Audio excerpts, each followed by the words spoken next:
Ford's factory authorized clearance. That's right, 1,000 cashback plus 0.9 financing is yours on 98 Ford Escorts, stylish 98 Contours, hot 98 ZX2s, even rugged 98 Rangers. 0.9 will save you thousands, plus you get $1,000. Hurry, savings end October 2nd.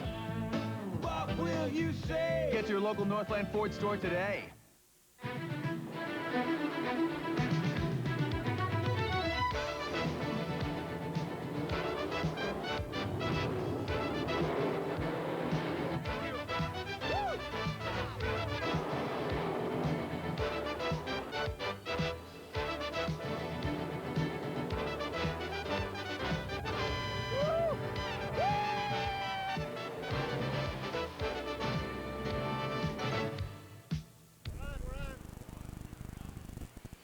Good afternoon and welcome everybody to Husets Speedway in Brandon, South Dakota. Tom Neiman from KELO TV along with Tom Savage, well-known race name and face and voice around the South Dakota area. We're here for the season points finales at Husets Speedway.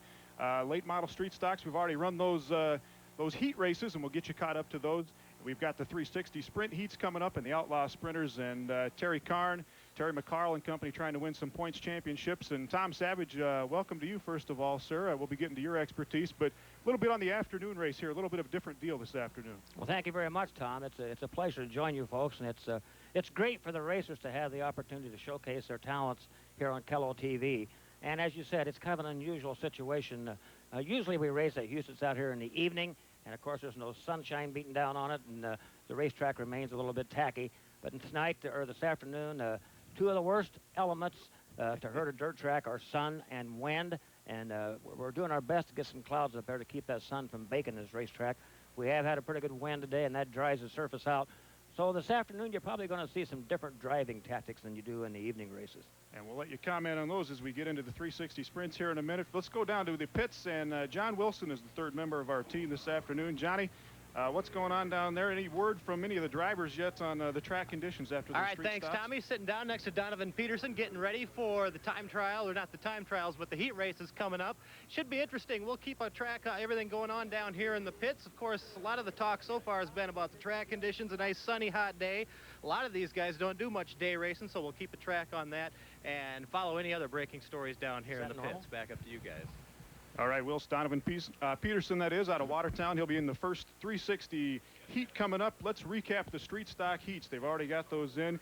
And in heat number one, it was Brad Wollman out of Bridgewater in the number 9 yellow and red car. He wins heat number one. Kent Plimpton second. Jeff Kroger and Perry Cheddar fourth in the heat number one in the street stocks this afternoon. They went 6 laps in those, cutting everything down a little bit, Tom. A little bit of modification in the program as we look at Vernon Hayne, who won the second heat this afternoon, but they've cut everything back a little bit this afternoon. Well, they're trying to preserve the racetrack. We have had some help, like we said. The clouds have come over. They're trying to keep that sun off the racetrack by cutting back these heat races. They're saving laps on this racetrack. They're trying to save it so it'll be really racy come feature time. Vernon Hayne, the winner of heat number 2. Gary Brown, Jr. out of winner in the 22 car, was the winner of heat number 3, followed by Dave Oliver, Larry Dixon, and Howard Baartman, the points leader coming into this one. He had some transmission problems, ended up in the 3rd heat and finished 4th there, but we'll talk about the point races coming up. Let's kick it over to Mark Tassler on the PA for the national anthem. Mark?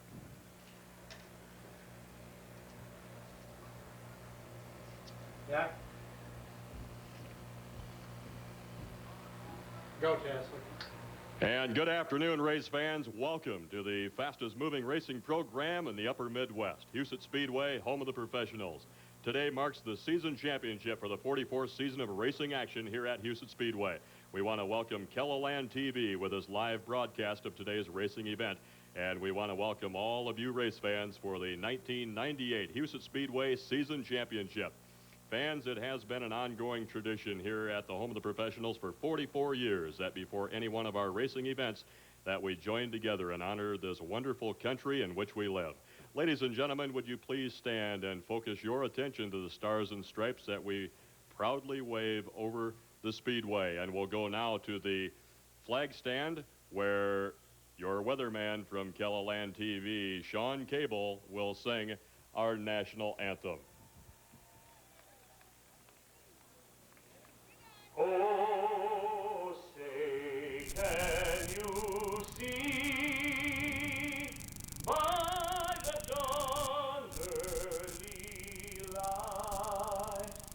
what so proudly we'd hailed at the twilight's last gleaming, whose broad stripes and bright stars through the perilous fight o'er the ramparts we watched were so gallantly streaming, and the rocket's red glare, the bombs bursting in air, gave proof through the night that our flag was still there. Oh, say does that star-spangled banner yet wave o'er the land of the free and the home of the brave.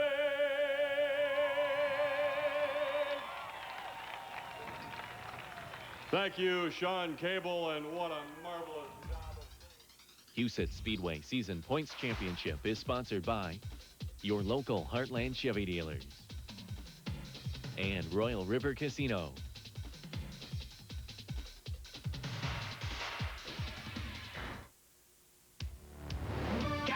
Get it. Up to $750 cash back on Chevy halftime. Gotta get it. The cash back is big. $2,000 factory cash back on Chevy S10 trucks. Gotta get it. I repeat, $2,000 cash back. On every 1998 Chevy S10 in stock.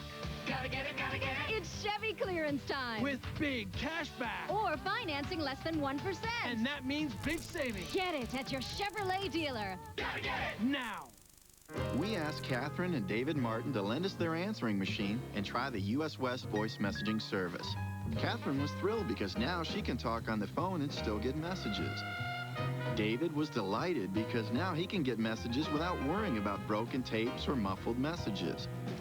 So it's no surprise that when we tried to return their old machine, they didn't seem a bit interested.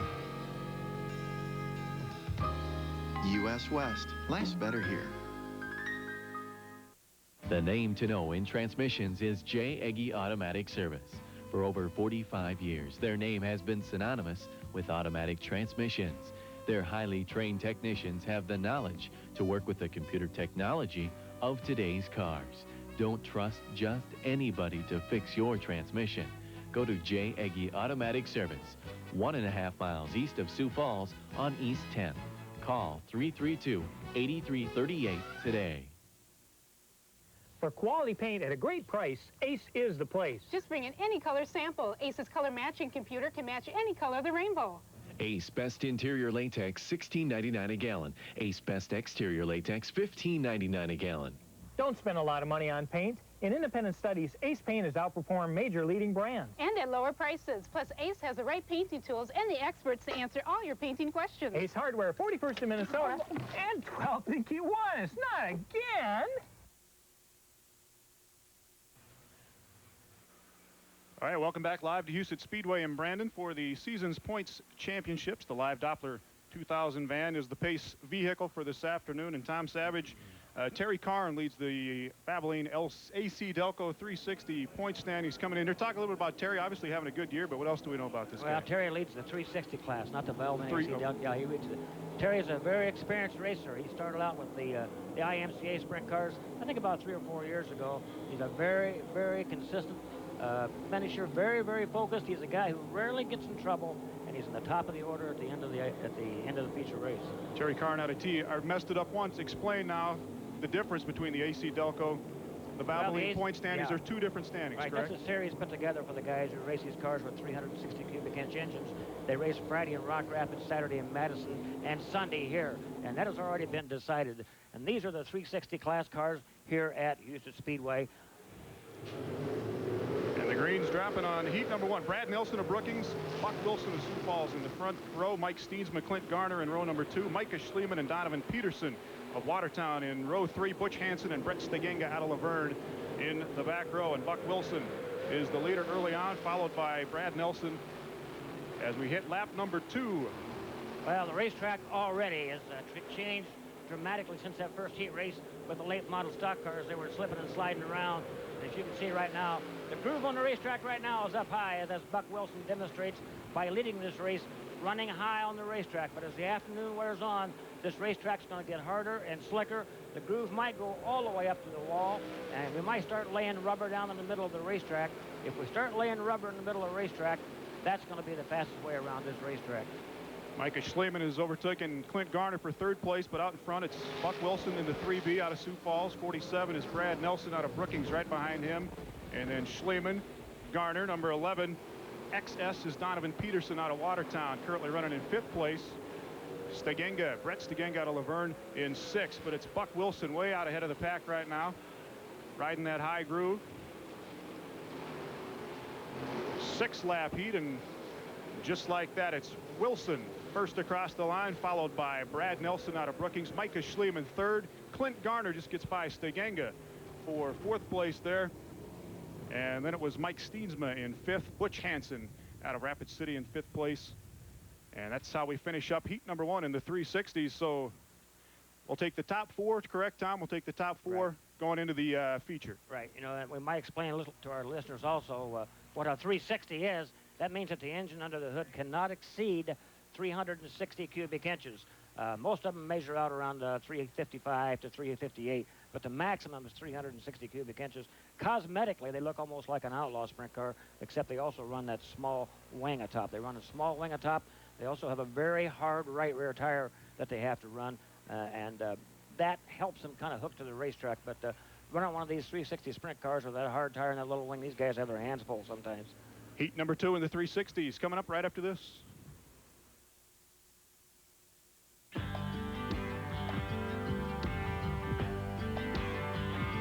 Hard work wakes the soul. It gets up before dawn. It was invented by farmers. Hard work. It's not too much to ask from your seed. DeKalb, real people working real hard.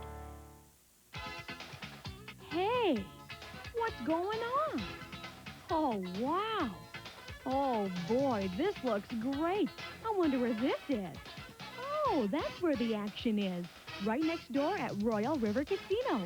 I should have known. The best entertainment, the best food at great prices, and the hottest gaming action around. Right next door, Royal River Casino in Flandreau. It's simply royal. So you're ready for a short vacation and you need a place to go? Why not the Ramkota Inn Sioux Falls? The region's top convention destination is also a favorite for families. The outdoor pool is the perfect spot to relax and catch some sun. Check out the indoor water playland and make some fun-filled family memories. The rooms are comfortable, clean, and inviting. You'll enjoy delicious food and a beverage in the Dorchester Restaurant and the Mustang Lounge. If you're planning a vacation, why not include the Ramkota Inn, a Sioux Falls tradition for excellence. West Russell and I-29, exit 81. Nobody delivers the beauty and convenience to your kitchen like Merillat and Kitchens Unlimited. Merillat cabinets offer you the style and features you desire. Choose the door style or wood to fit any decor, including oak, cherry, maple, and hickory. Kitchens Unlimited's experienced designers can design a kitchen to fit your home, your budget, and they can arrange installation. Visit Kitchens Unlimited and see the quality Merillat kitchen cabinets and cabinetry for any room. Merillat from Kitchens Unlimited, 525 North Kiwanis, Sioux Falls. Tom Neiman, Tom Savage back at Husets Speedway in Brandon. You can see the sun shining on that young man, Tom, and just a little bit more about how the track is going to get a little slicker as we go on here. Well, this continuing sun and wind will dry this racetrack out. Believe me, it will. Depending on whether they get rubber laid down in the middle of the racetrack, and I'm almost sure that they will on an afternoon like this.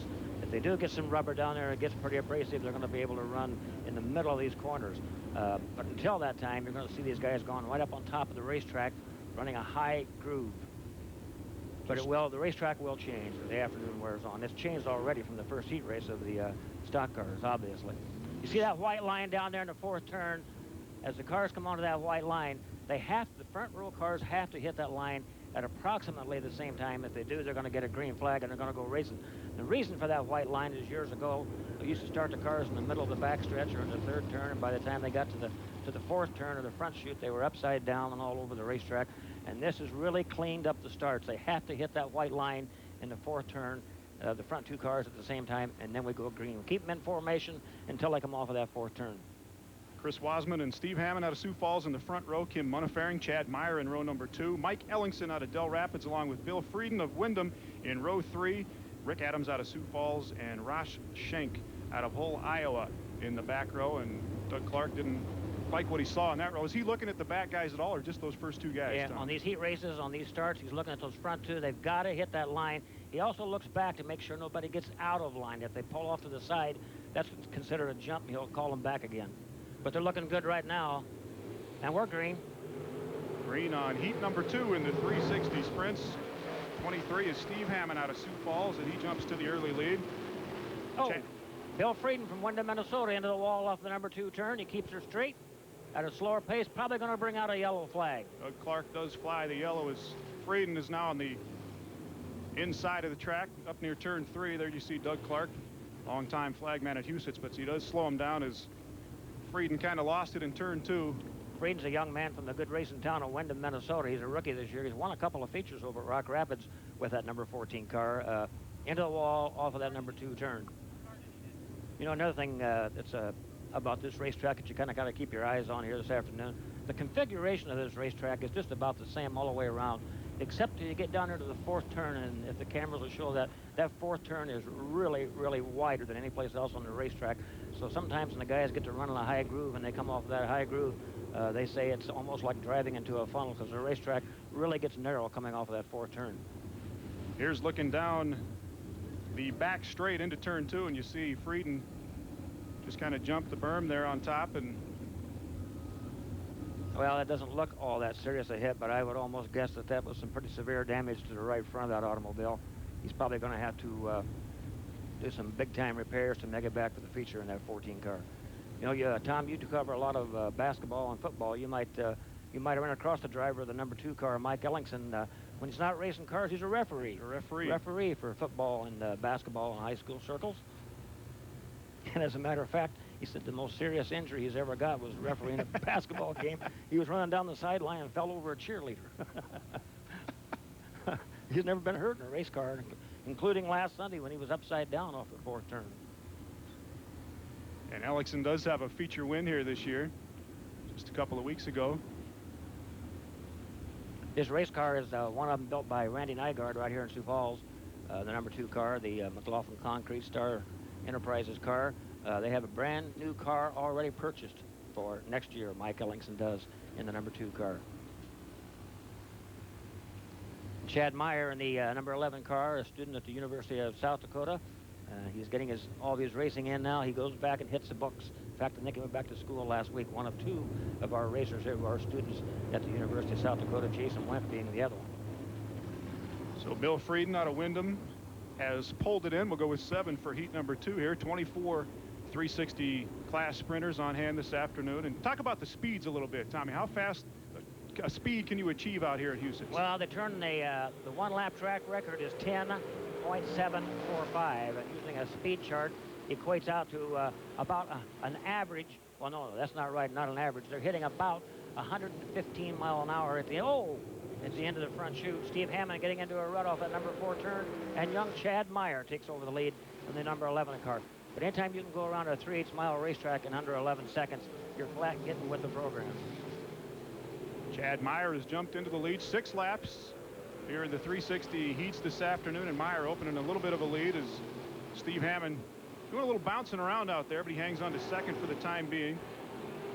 Kim Munafering, the young man running in 3rd place, challenging for 2nd, is a veteran racer. He came up out of the mini sprints a few years ago, raced with the IMCA sprint cars, and moved into this 360 class, and he's done very, very well. He's nailed a couple of features up at Madison this year with a 31M car. So it's Meyer, Hammond, Munafering, Ellingson running in 4th right now. Chris Wasman in 5th. Meyer opening up a big lead now as the white comes out. And Chad Meyer in the 11M out of Sioux Falls is your heat winner. In heat number 2, coming to the line, Munafering just does get by Steve Hammond there for 2nd. And Mike Ellingson out of Del Rapids 4th. In heat number 2, back with heat number 3 in the 360s from Husets Speedway right after this. Hawaii, Jamaica, Cancun, even the Bahamas. What if you could fly to these first-class vacation destinations for free? Now you can. Join the YMCA and receive 2 airline tickets absolutely free for these locations and more. Join now and start enjoying swimming, aerobics, weights, running, and much, much more. Get fit and fly free. Join the Sioux Falls YMCA. Hurry, this exclusive offer ends September 30th. Fly with the Y. Call or stop by today. It's a mega huge mattress sale. Every mattress in the store is on sale. Well, today's your opportunity to buy mattress. If you've been mattress shopping, you've heard this song and dance. At Comfort King, we don't treat you like you were born yesterday. Instead, our qualified mattress technicians will help you find the perfect mattress. Comfort King is a mattress factory. We offer handcrafted mattresses direct to you without any of that middleman markup. Stop in today and see why Comfort King is the name to trust in mattresses. In Sioux Falls at 26th and Sycamore and in Fargo. There's a special kind of commitment to customers at Norwest. We're here and ready to help you. And that's why we created Norwest Free Checking in a great new portfolio management account. It's about people. Norwest. It's about friends. Norwest.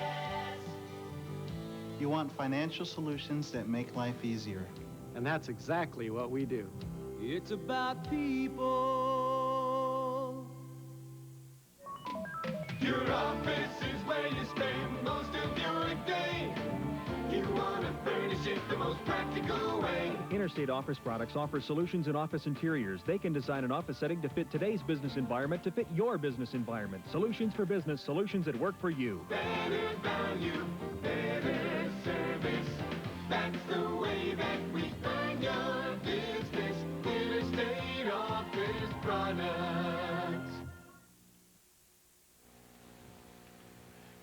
Welcome back to Brandon. John Wilson is down in the pits with, I believe, Buck Wilson, who won the first heat in the 360s. Johnny?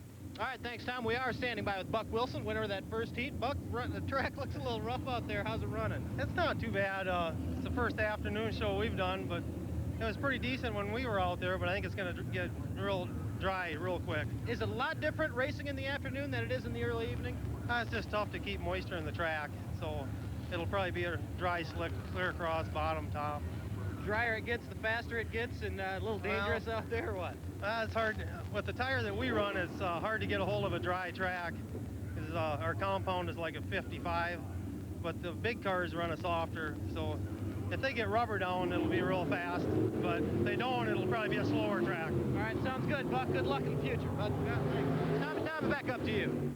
All right, thanks, Wilson. Tom Savage, your thoughts on his comments? What, Buck brings up a good point there when he says they're not used to racing in the afternoon. These guys have been racing since May, but they've done it all at night. They haven't been exposed to this racing in the afternoon, so there's going to be a learning curve this afternoon as this racetrack dries out, just like Buck said it would. It is going to get dry, hard, and slick. So far, we haven't had any kind of a problem with the dust. If we do have a dust problem, I think they have a mister on their water truck. They might run that out and just put a mist on the racing surface. Young man starting on the inside of the second row in that 24 car. This is 30-year veteran, 50-year-old Randy Droescher, who last Sunday night destroyed his race car here in an upside-down crash. And the car he's in right now is the former Justin Henderson IMCA car. Heat number 3 off of the 4th turn, looking for the green. They got it. Scott Fokin, early leader. Scott Fokin of Hartford jumps out ahead. John Miller out of Plankinton started on that front row. Lyle Howie, the third out of Brookings, is in the 55 car in second place right now as they complete lap number 1. And it's Scott Fokin out of Hartford. And 2 cars loose in the 4th turn will bring out a yellow flag. And that is it's probably something we're going to see a lot of as the afternoon progresses and the racetrack gets harder and slicker. Lee Goose out of Sioux Falls and Doug Walker out of Baltic involved in that turn 4 mishap. See if either one of those guys can get it restarted. You talk about laying rubber, Tom. That's exactly what it means. The tire, or the compound, comes off that tire, lays on the track, and then makes it a little more tacky. Right. Correct? It gets so hard and slick that they actually burn the rubber right off of the tire, the right rear tire. It all comes off the right rear tire, and they'll lay that right down on the racetrack. And actually, it works to an advantage. If there's enough rubber laid on the racetrack, they can. It's so abrasive they can get a hold of it. They can run right in the middle of that rubber. It'll be a complete restart, Tom, as the field didn't make a complete lap. And Lee Goose, you see right there. I don't know if they're going to get him back in it or not. Doug Walker is back in the back row. Buck also alluded to the fact that they have to run a 55 compound tire, which is a hard tire. I mean, you could drive a nail through a concrete block with that tire. And he said the Outlaw guys get to run a little softer compound, but it's a 50, so it isn't that much different. They also run a really hard tire. And as the racetrack gets drier and harder, that hard right rear tire is going to be hard to stick to the racetrack. They have a tire rule here at Husets in both these classes, in the 360 class and the Outlaw class. And the idea behind the tire rule is to keep the cost down, because these tires run anywhere from $175 to $200 a piece, the right rear I'm speaking of. And so they all run exactly the same compound tire on the right rear. It has cut the cost, but even more importantly, it's made the playing field very, very even. Everybody has to run exactly the same right rear tire, which is the most important tire on a sprint car. As Tom said, complete restart. Miller and Fulken go back to the start, and here's John Miller out of Plankinton hanging on to the lead as they hit turn 3. He's riding that high groove. Lyle Howie, the third out of Brookings, in third place right now. Terry Karn, the points leader, running 4th. As you take a look at John Miller in the 24M. Well, I talked to Terry Karn a little bit earlier this afternoon. He said his biggest concern right now was making a feature. He wanted to be sure he finished in the top 4 in the heat races, and right now it's smooth sailing for that number 7 car. He is indeed in 4th place. Top 4 from each of the 3 hits will be the top 12 in the A feature. They'll redraw for the feature, correct? Right. These are just deciding the first 12 starting spots for the feature race. The young man in the F5 car, the green car, is a rookie this year. I think this is his first time at Husets this year. He's ran at Rock Rapids, and he's ran up at Lake County. Paul LeBon, he's a rookie, but he's doing a fine job in that F5 car. There you see the leader as the white flag comes out. John Miller out of Plankinton. And he is going to win heat number 3. Fulken second. Here comes Howie. And Terry Karn, the points leader, does finish 4th, but keeps it all together. So the 360 heats are done. We got a little spin out between turns 3 and 4. Randy Droescher and Paul LeBon, the young man Tom Savage was just talking about, got hooked up over there. Well, again, I would attribute that more to the track condition than driver error this early in the program. Young fellow who finished second in that race, Scott Fulken, has some deep roots here at Husets Speedway. His grandfather was one of the gentlemen who was involved out here 44 years ago when this racetrack started. Of course, we've been talking a lot about the history of Husets Speedway this summer with the first Husets Speedway Hall of Fame. So the genes in the Fulken family run back 44 years for action here at Husets Speedway. Little ding in the wing of the Randy Droescher car there. But they finish like this in heat number 3. John Miller, Scott Fulken, Lyle Howie, and then Terry Karn, points leader, finishes 4th. So those 4 will advance to the top 12 in the feature. We will run a B feature in the 360s this afternoon. Just an A in the street stocks and in the Outlaws. Randy Droescher in that number 24 car. You know, racing here at Husets Speedway goes back a long time, and back in the 70s we raced super modifieds out here, and Randy Droescher is the only driver still active out here who also raced here as a super modified racer back in the early 70s. We'll talk a little bit more about that Husets Hall of Fame when we come back. The Outlaw Sprint Heats coming up on the season points finale afternoon out at Husets Speedway in Brandon, South Dakota.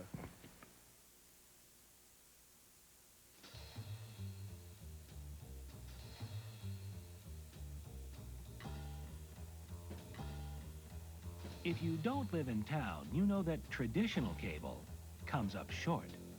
With Sioux Valley Wireless, you can get 31 of the most popular cable channels sent to your home direct. No cable, no satellite dish, and no set-top equipment. No problem. Sioux Valley Wireless, clearly better cable TV. To subscribe, call 1-800-616-SVTV. This ad said we'd have a great view of the field and we'd be close to all the tackles. Let me see that ad. It says sit close enough to catch all the tassels, not tackles.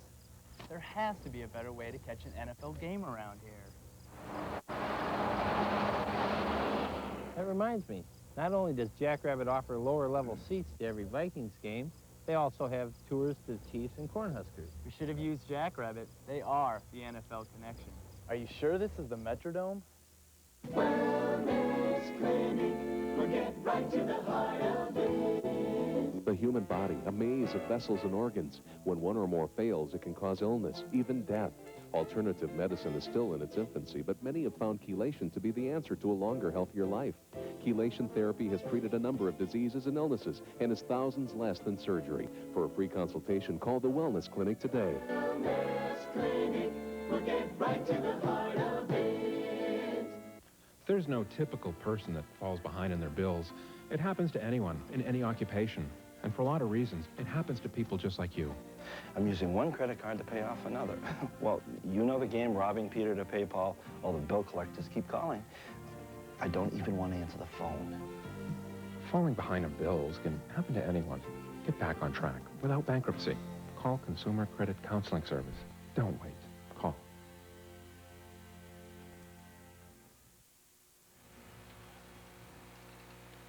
Tom Savage, track cleaned up. We're going to get ready to go with the first of 3 heats in the outlaw class, and a little bit of differentiation again. You talked a little bit about it, but the difference between an outlaw sprinter and a 360 sprinter. Well, these guys, the outlaw class, all run engines that cannot exceed 410 cubic inches, and most of them are 406 to 408 cubic inches. Some guys push the envelope a little bit, and there's been a couple of them that run 409.999 and a half, but most of them are 406 to 408. They're aluminum engine blocks.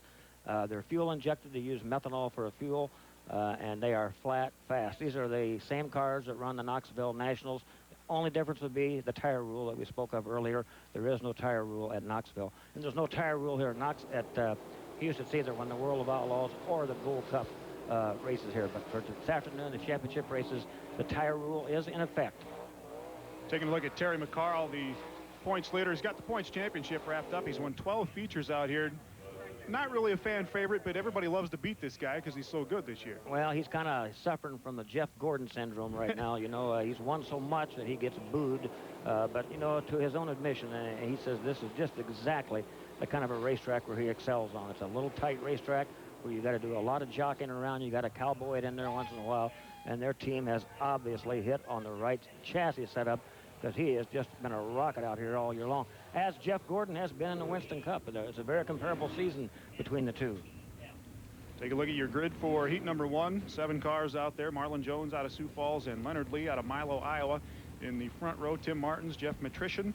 In the second row, Greg Baker out of Sioux Falls in the 11X, along with John Lamberts and Dennis Moore Jr. out of Grinnell, Iowa, who has a feature win here. He got a pretty good round of applause when he beat Terry McCarl earlier this year. Oh, yeah. Anybody that can beat McCarl is going to get a round of applause this year.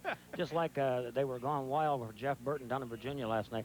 Marlon Jones in that number 6 car last night in Knoxville. Unfortunately, he lost still another engine.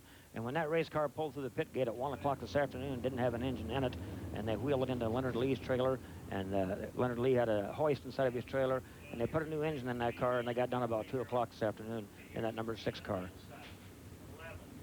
Marlon is one guy that drives for a living. There aren't a lot of guys that do that, are there? The only ones I know of here are Marlon and Terry McCarl. Green flag out on heat number 3. It's Marlon Jones and Leonard Lee in the front row. Marlon with a good start. Leonard Lee, we call him Mr. Excitement. I think he's got his name on every fence post out here this year, but he nailed a big win last week in that 16L car. Young fella running in 3rd place, Jeff Matrician from Oskaloosa, Iowa. Here's a young man who's been doing some racing with the USAC Dirt Champ cars. He's been doing some racing on some pavement because he wants to go to Indianapolis someday. Look at that battle up in front. as Leonard Lee gets it away from Marlon Jones off the number 2 turn. Patrician third, Dennis Moore Jr. that is, running 4th currently, but there's Lee.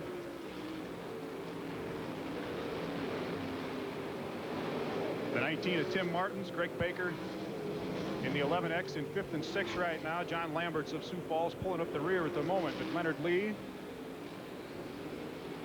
widening it out now.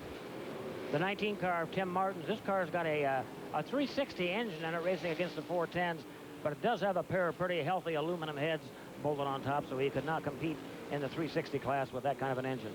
Greg Baker trying to get that 5th place away from the 19 of Tim Martins, and Leonard Lee is on the string in the 16L car. Lee, Jones, Matrician, and Moore in the top 4 at the moment. Pretty good battle between Martins and Greg Baker for 5th and 6th. White flag is out for Leonard Lee out of Milo, Iowa.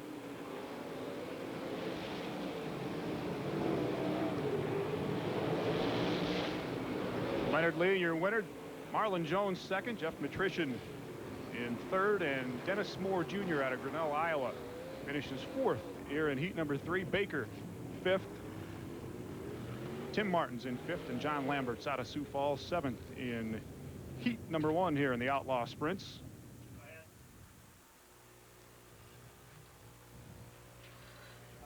Heat number 2 coming up. Jeremy Caston, Jake Peters and company, along with Steve Ballinger.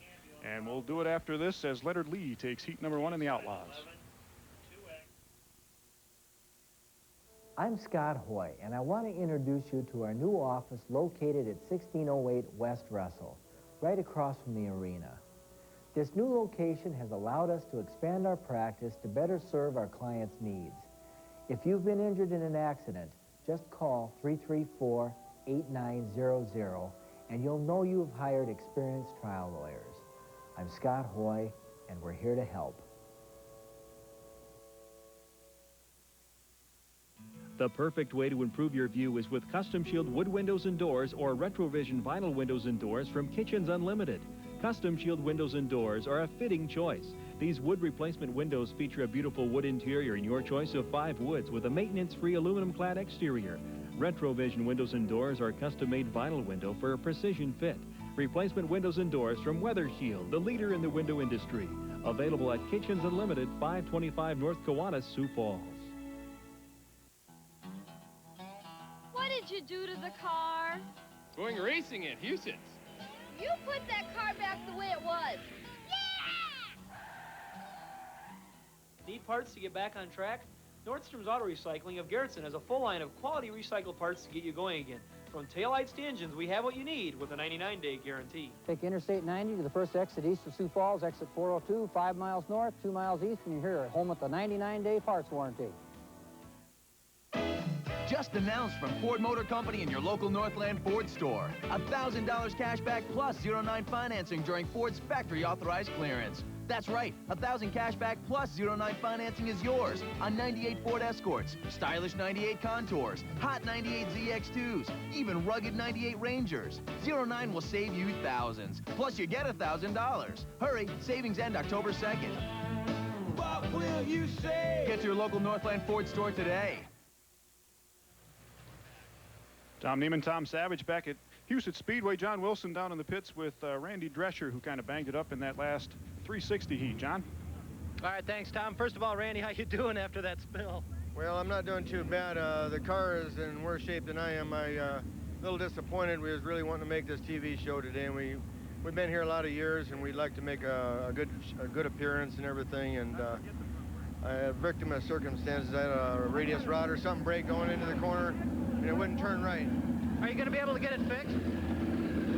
We're sure going to try. It's going to be a pretty big challenge. It's got some breaks where it don't belong, but we'd like to try to make the feature. Okay, sounds good. Thanks, Randy. Good luck. Tom, back up to you.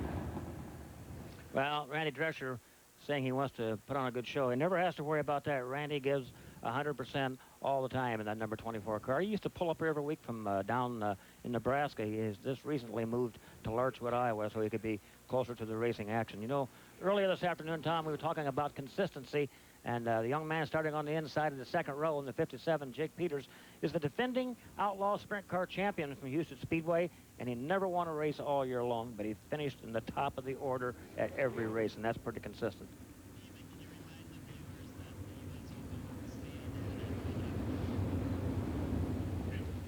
There's your starting grid. Kasten and Wen out of Sioux Falls in the front row. Jake Peters, Terry Riley out of Watertown in row number 2. Steve Ballinger from Harrisburg. Chad Riddell out of Sioux Falls. And Gary DeWall from Jackson, Minnesota. 20 outlaw sprinters on hand here this afternoon as we get set to go in heat number 2. The green is out. Kasten and Went battling for that front spot as they hit turn number 2. And Jason Went in that 16W. One of the young men in the country who's in contention for the National Sprint Car Rookie of the Year in the entire nation. There's 7 young men vying for that title, and Jason Wynn is one of them. Tom, excuse me, I didn't mean to butt in there. You butt in anytime you want. Terry Riley out of Watertown has jumped from the outside of row 2, and he's challenging Went now for second place as Jeremy Kasten hanging on to the lead at the moment. There's that battle for second. Jeremy Kasten is an ex-IMCA racer in that number 10 car. Suffered an engine hernia early in the year this year, and he was gone for about 6 weeks, but boy, he's got it all back together, and he's humming right now. Terry Riley in the 69R challenging for second place. That's the Julius Maxim car out of Watertown with a brand new Salinas, Kansas engine under the hood of that 69 Maxim car. 8 laps here in the outlaw heats. Jake Peters running 4th right now as Kasten widens it out a little bit. Riley has overtaken Jason Went for second place. Chad Riddell currently running in 5th. I'll tell you, Went isn't having any of it. He's going to come back and pass him on the outside. Jason Went gets that second place back away from Terry Riley, and he's gone up on top of the racetrack, and he's got some smoke coming out of the engine. White flags out for Kasten. 16W car. Final lap of heat number 2, Jeremy Kasten. If he can hang on for another half a lap, will win it. Jason Went, smoking all, is held off Terry Riley for second place. Check that, Jake Peters will finish in 3rd place as Chad Riddell came up to take 4th away from Terry Riley. But there's the Rainbow Warrior car of Jeremy Kasten out of Sioux Falls. He's the winner in heat number 2. Programming note for our KELO TV viewers: the U.S. Open men's tennis final will be coming up. We'll show it tonight at 11:05 Central Time. That's right after KELOLAND News and the John Stiglmeyer show. So the U.S. Men's Tennis Championship coming up tonight at 11:05, and we're back with heat number 3 in the Outlaws from Huset Speedway. Where is all the action? Where is all the fun? Where is the best free entertainment around? Where is the most affordable, most mouth-watering food? It's not 1,000 miles away. It's right next door. Royal River Casino. More fun, more action, and more value. Like the Monday night seafood buffet and nightly buffet for just $8.95. And now with the Players Club card, you can gain points for prizes and discounts on the buffet. All this right next door. Royal River Casino in Flandreau. Keller Rental has the tools you need for any job. Big or small, they have it all. Aerator, seeder, lawn comber, tiller, mower, or trencher, they have the right equipment for the job. Need a trailer? No problem. Just choose your size.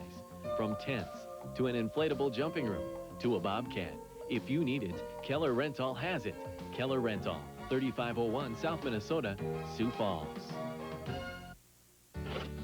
You can just pick up a Napa part and feel the quality. When you look at the price, it feels even better. Napa halogen headlights as low as $7.99 and Prestone Super Plush and Super Sealer 49 cents each. Napa carries more parts than anyone in the country. And during a big sale, I feel I can carry each one myself. Receive free issues of Sports Illustrated when you buy Valvoline Motor Oil. Plus, enter for your chance to win the ultimate tailgate sweepstakes. For details, visit your local participating Napa Auto Parts store today. When you're serious about quality eye care or want the latest in contact lenses, come to International Contact Lens. Just because you need reading glasses, you don't have to give up your contact lenses. Ask us about the new Monovision bifocal contact lens package. You may be able to enjoy vision without glasses for the rest of your life. Eye examinations by Dr. Billers, Dr. Kessinger, and Associates, plus an ongoing contact lens care program. International Contact Lens, where the difference is clear. The difference is care.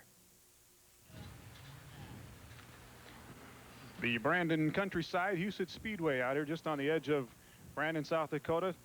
Heat number 3 in the Outlaw Sprints. Number 55, a white number 55 car out there you see is Lyle Howie. He'll start on the front row outside, also runs the 360s. How does that work, Tom? You know, I talked to Lyle a couple of weeks ago, and I said, I don't know how in the world you can maintain 2 race cars in 2 different classes and make it through the entire season. You know, most observers thought he'd make it about half of the year and just concentrate on one of them, but he's ran both of those cars the entire season, and he said the biggest problem he's faced is keeping a pit crew, because guys get tired of working all the time on those race cars, and he's down here today with a pit crew of 1 with those 2 race cars. That one he's got there right now is engine in that car. A lot of engine builders in the country, but the gentleman who built the engine in that 55 car is named John Singer from Tipton, Missouri, and he's known to build some real flamethrowers. And back in 1989, when Doug Wolf was absolutely unbeatable, John Singer was the man who pulled together the engines.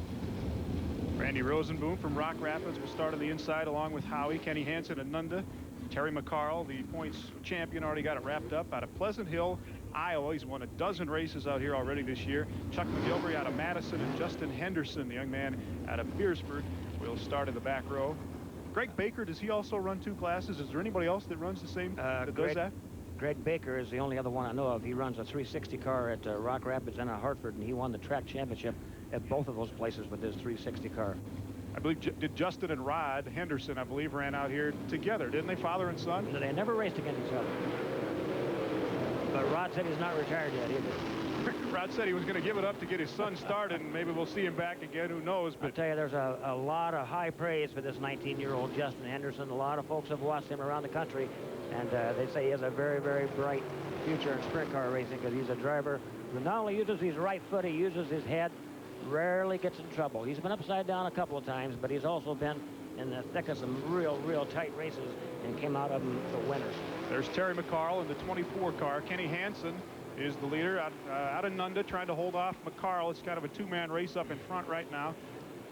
There's Howie in the 55 car along with Justin Henderson. Here comes McCarl. Those 2 guys that are running 1 and 2 right now have won at it all season long, and I don't know how many times Kenny Hansen's finished second to Terry McCarl in the feature race.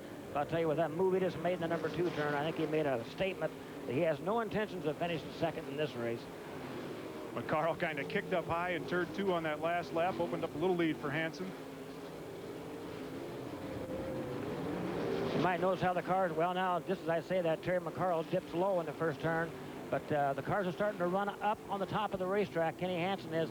Terry McCarl low and on the inside, going to make a move off of the front chute. But the top right now is still the fastest way around this 3/8 miler. Justin Henderson going high. He's in 3rd right now. Howie running 4th.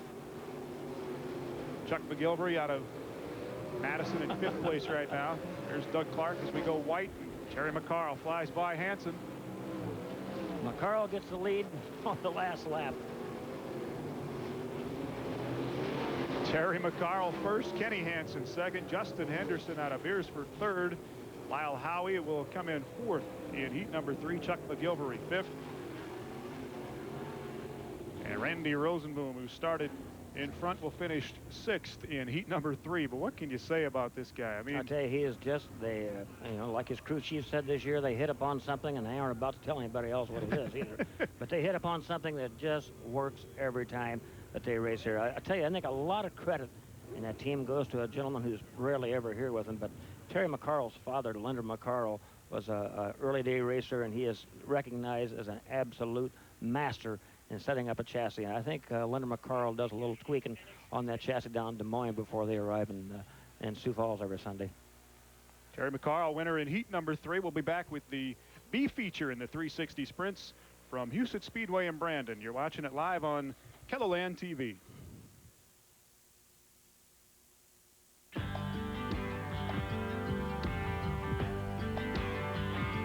Hard work wakes the soul. It gets up before dawn. It was invented by farmers. hard work. It's not too much to ask from your seed. DeKalb, real people working real hard. Get it! Up to $750 cash back on Chevy Halftime. Gotta get it! The cash back is big! $2,000 factory cash back on Chevy S10 trucks. Gotta get it! I repeat, $2,000 cash back! On every 1998 Chevy S10 in stock. Gotta get it, gotta get it! It's Chevy clearance time! With big cash back. Or financing less than 1%. And that means big savings. Get it at your Chevrolet dealer. Gotta get it now. We asked Catherine and David Martin to lend us their answering machine and try the US West voice messaging service. Catherine was thrilled because now she can talk on the phone and still get messages. David was delighted because now he can get messages without worrying about broken tapes or muffled messages.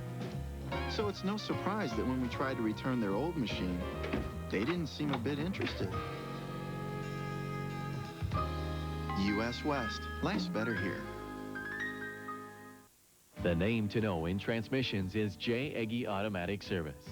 For over 45 years, their name has been synonymous with automatic transmissions.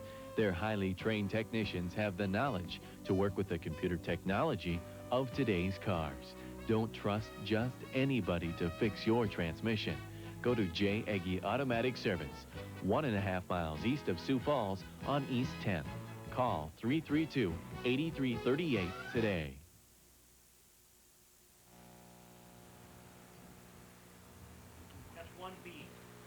Back at Husets Speedway, Tom Neiman, Tom Savage, John Wilson down in the pits. We'll run the 360B feature, and then we'll get to the A's. Let's kick it down to John Wilson, I believe, standing by with Terry McCarl. Wilson? All right, thanks, Tommy. We're talking with Terry McCarl. Terry, what is it about Husets Speedway? You've just been tearing this place up this year. I don't know. If I had to tell somebody, I've just been really lucky all year long. Things have been going our way, and it's just one of those years you have hopefully in a lifetime, and I don't know if we'll be able to duplicate it again.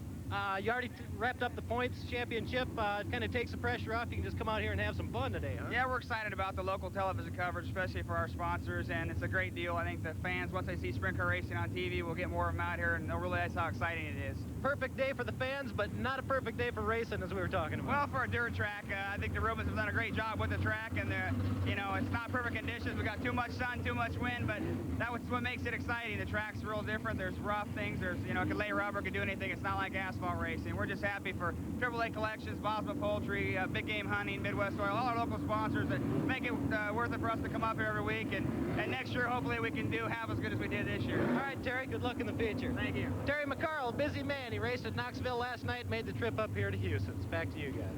All right, thanks, Johnny. Tom, you cannot be a race car driver unless you mention your sponsors at any opportunity. That's the rule, isn't it? I'll tell you what, and he's a master of sliding them in there, too. Those are the guys that make it go, though, That's right. That's absolutely right. It's a very, very expensive sport, and without those sugar babies, we wouldn't be able to do it. He alluded to the track conditions and saying it really wasn't too bad, and I have to agree with him. So far, this afternoon, this racetrack has held up very, very well. We're into the B feature. The top two finishers are going to tag the back of the A features. The rest of the guys will put them on the trailer. Their 1998 season is done here at Husets Speedway, and the guy who's leading the race right now is Butch Hansen from Rapid City, a former weekly racer here, and the race car that he's driving is really a very famous race car. It's Bob Trossel down in Des Moines, Iowa, recognized as the godfather of building race car chassis. This is the 500th car that Bob Trossel ever built, and as usual with the Trossel car, it's leading the race. Hansen out in front. Mike Steensma second right now. We'll go 8 laps here in the B. And as Tom mentioned, top two go to the back of the A feature coming up later. He's got that famous car working right now, Thomas. Mike Steensma, the young man who's running in second place, is a former racer with the IMCA. Well, actually, he started off with a hobby stock a few years ago, moved to the IMCA Modifieds, and this is his rookie year aboard a sprint car, and he's been doing a fine, fine job in that number 11 car.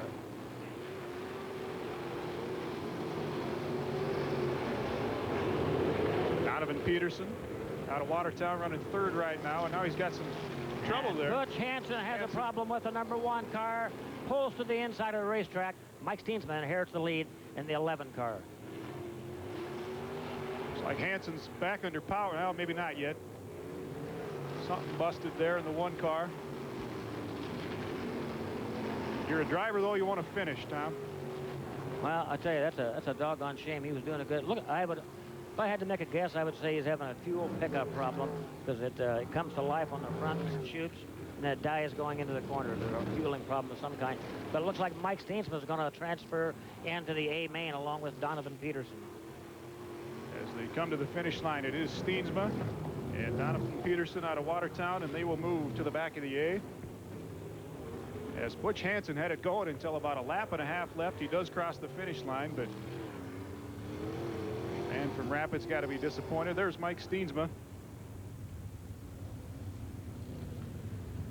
A racing thing. You never know when it's going to go. That's not the beauty of it, but that's the way it goes, isn't it? That's a shame it had to happen. You know, the cameras followed Mike Steensma's car into the pit area. You might have noticed that the wing on top of that Mike Steensma car was kind of setting at an angle. It wasn't perfectly flat. And a guy who used to race with the IMCA sprints out here, and he was really very, very successful, Matt Richard, came up with this idea a few years ago of tilting that wing into the corners like that. And at first everybody laughed at him, and he had the only one out here. But I tell you, after he won the track title 3 times with that, you're starting to see a lot of those tilted wing efforts on top of these sprint cars. And the wings themselves have come a long, long way from the very beginning. I don't know if we have time right now to talk about the wings or not, because we're racing with the stock cars. We'll talk about that when we come back with the 360 after the Street Stock A feature coming up next. Everything you could possibly want for your truck. Radco. Your truck accessory center. Full line of Century and Lear fiberglass toppers starting at only $6.99. Radco has a great selection of aluminum toppers starting at $3.25. Bed liners as low as $1.59. Radco for toolboxes, running boards, bug and grill guards, hitches, and side rails. Radco for the finest selection, the best brand, and the best service. Radco.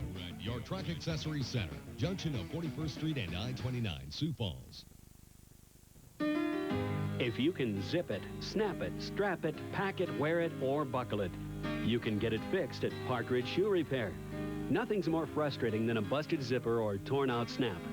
And nobody does a better job of fixing all kinds of closures and sewing those hard to sew where do I take it to get it fixed items than Park Ridge Shoe Repair.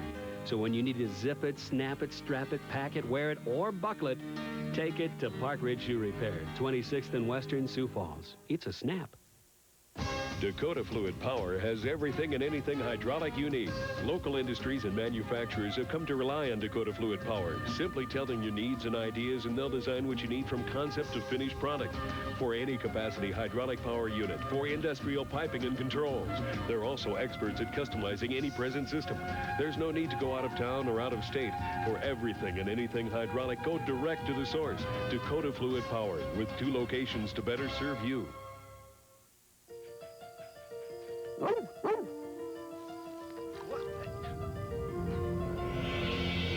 It's here. The Maytag Neptune, bringing awesome powers of stain removal to Earth with the revolutionary Turbo Clean Wash System for powerful stain removal that's out of this world. See Johnson Appliance, Sioux Falls, Smith Furniture and Appliance, Menno and Freeman, Mylander's Appliance and Lighting, Sioux Falls, and Larry's Heating and Cooling, Yankton. Howard Baartman is the street stock point leader coming into this afternoon. He is standing by with John Wilson. John? All right, we're getting ready for the leg stock feature. We're down talking to Howard Baartman, the points leader. Howard, this is probably the tightest race out here. About 10 guys can take the points lead on this. Yeah, and I want to win it because I ain't never done it before.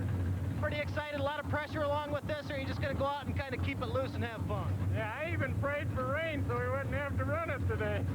Is there any kind of groove out there at all, or what are you going to have to do to win this thing?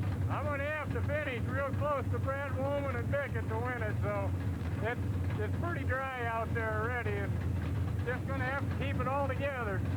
All right, Howard, good luck to yourself. Howard Baartman, the points leader in late stock. As I said, just a 3-point lead in the late stock feature. It's coming right up. Back up to you guys. I don't know about you, Tom, but I can't believe that he would pray for rain.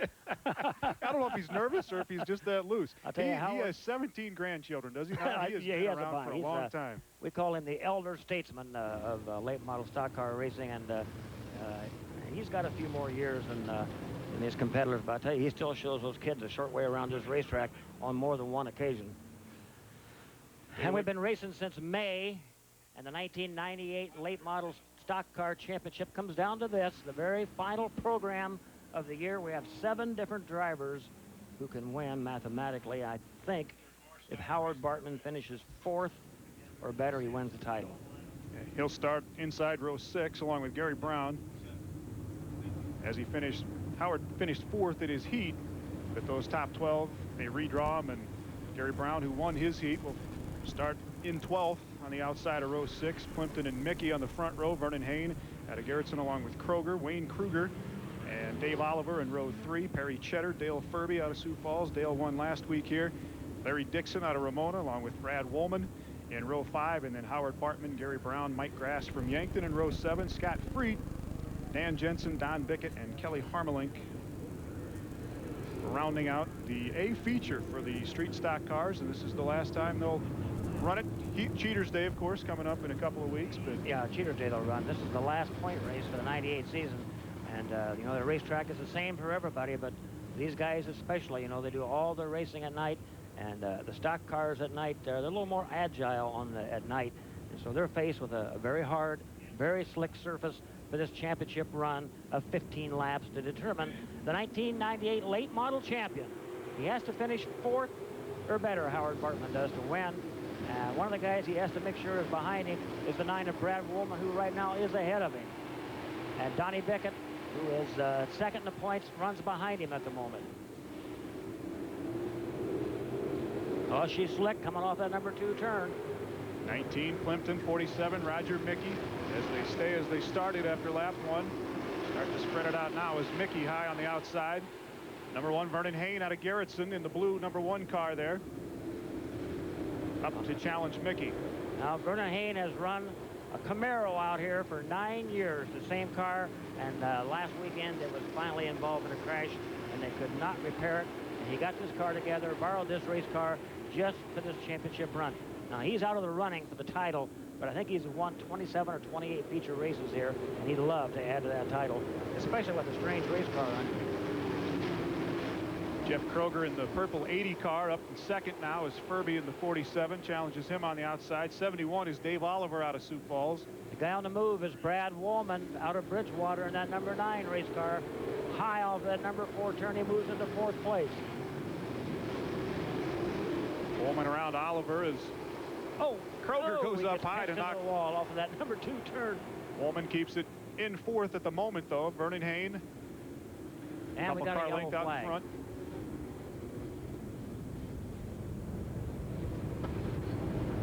Little bumping and grinding going on in the front. We got a car, I tell you, sitting in the front straight.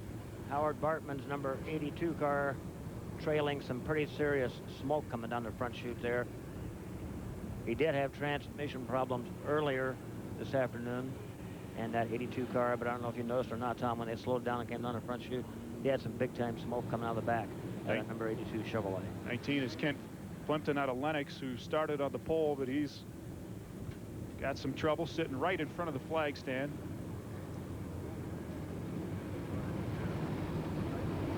"15 laps in the feature race. Got 4 down, 11 to go, but the guy who has moved the most is Wollman, that number 9 car. And it looks like,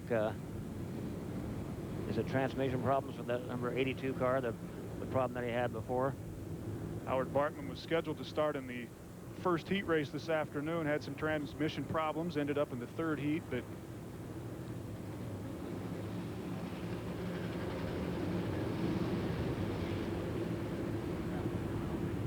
right now he's sitting in 12th as they head to the restart.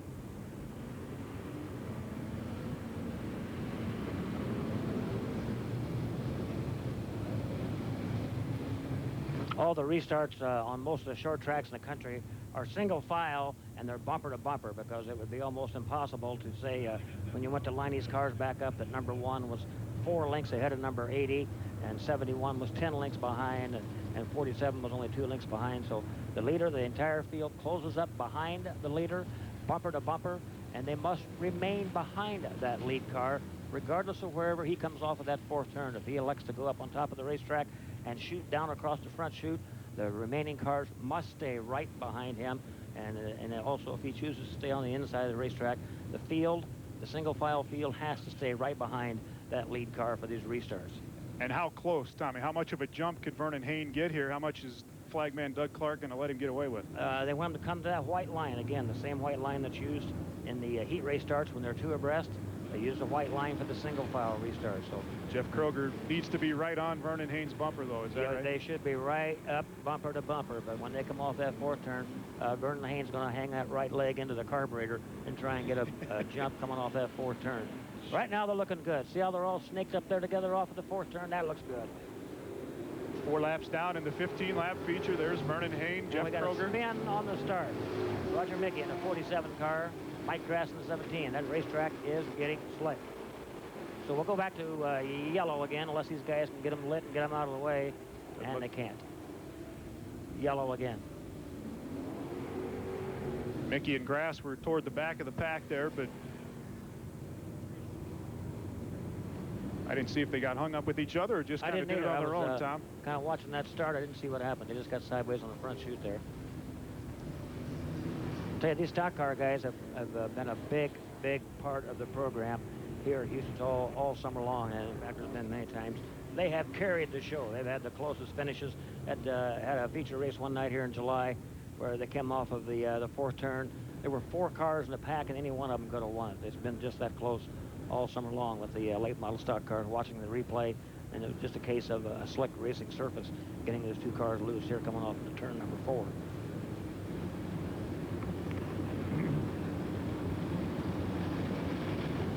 So they'll do it again, still just 4 laps down in the 15-lap A street stock feature. Points championship up for grabs between about 7 guys. Howard Baartman, the leader coming in. He is sitting, I believe, in 12th place. 2, 4, 6, 8, 10, 11. The extended yellow flag is for Gary Brown from Winter. He's pitting, changing a tire, and the place for him to do it is just off of the back stretch on the infield pit gate there. He's stopping in there, changing a tire, and I'm actually surprised we haven't had more of that in this stock car class, and we might have more before the afternoon is over, because the racetrack is really getting abrasive, and the tires will pay for this abrasive racing surface. They'll be popping a lot of tires. There's Gary Brown.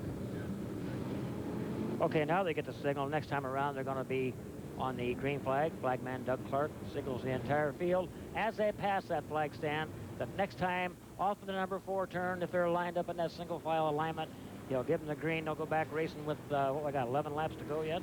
11 to go. Howard Baartman, Don Bickett, Brad Wollman, Dale Furby, Perry Cheddar, all within 20 points of each other coming into this afternoon.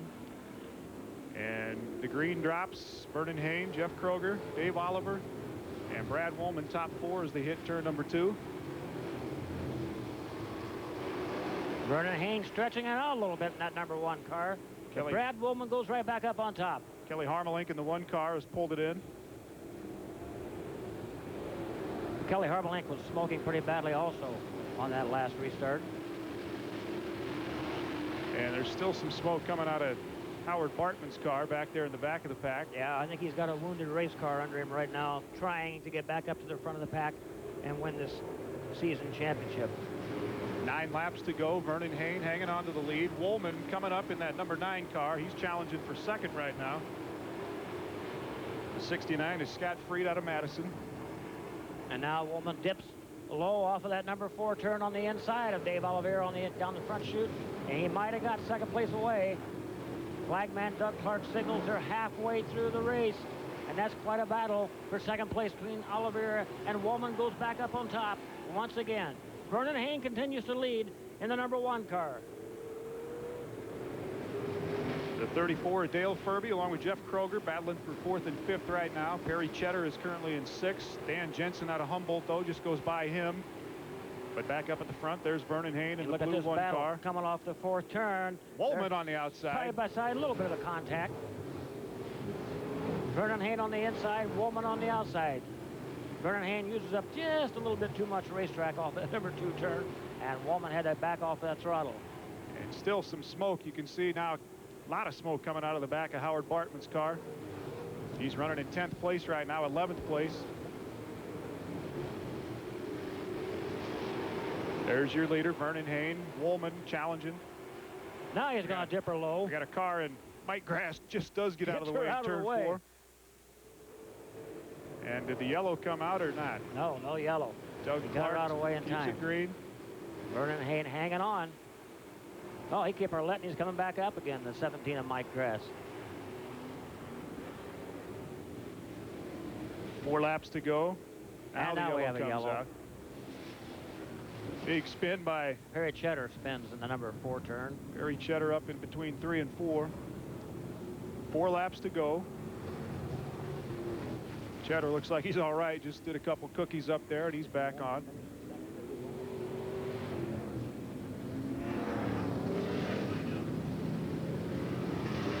I'll tell you, that's a credit to Vernon Hayne. He's in a completely strange race car. First time he's ever been in that race car, and he's in that race car simply because of that Camaro that he's ran. He built that car 9 years ago, and granted the body looked like a used up tube of toothpaste, but it was still a competitive car. He was still winning with it this year, but he took a hit with it last Sunday night that finally done in the old Camaro. And he brought this piece out just for this race Sunday, first time in the race car, and here he is leading the championship feature race. And Tom, you were just talking about the points a little bit. Brad Wollman in second right now. If he would finish in second, it sounds like he would win the point, take over Howard Baartman for the points championship. Indeed. He's there's that spin by Perry Cheddar in between 3 and 4. Dale Furby, who's 4th in points, has now brought that 34 car up to 3rd place in this feature run with only 4 laps left to go, so he could be a player in the outcome of this championship yet. Don Bickett, who was 2nd in points, coming in behind Baartman, and they're in the back of the pack for the moment. Baartman's still running for... He's still running, but... got a lot of smoke coming out of the back of the car. Definitely a wounded race car. I don't know that Donnie Bickett might get called for a jump on that start. 4 laps to go in the street stock feature. Vernon Hayne, Brad Wollman, Dale Furby in 3rd right now. Dave Olivier in the 71 car running 4th. Vernon Hayne goes up on top now with that number 1 car. Furby stays low in the 34. See if Vernon goes up that high again this time. Wollman cuts off Furby in turn 2.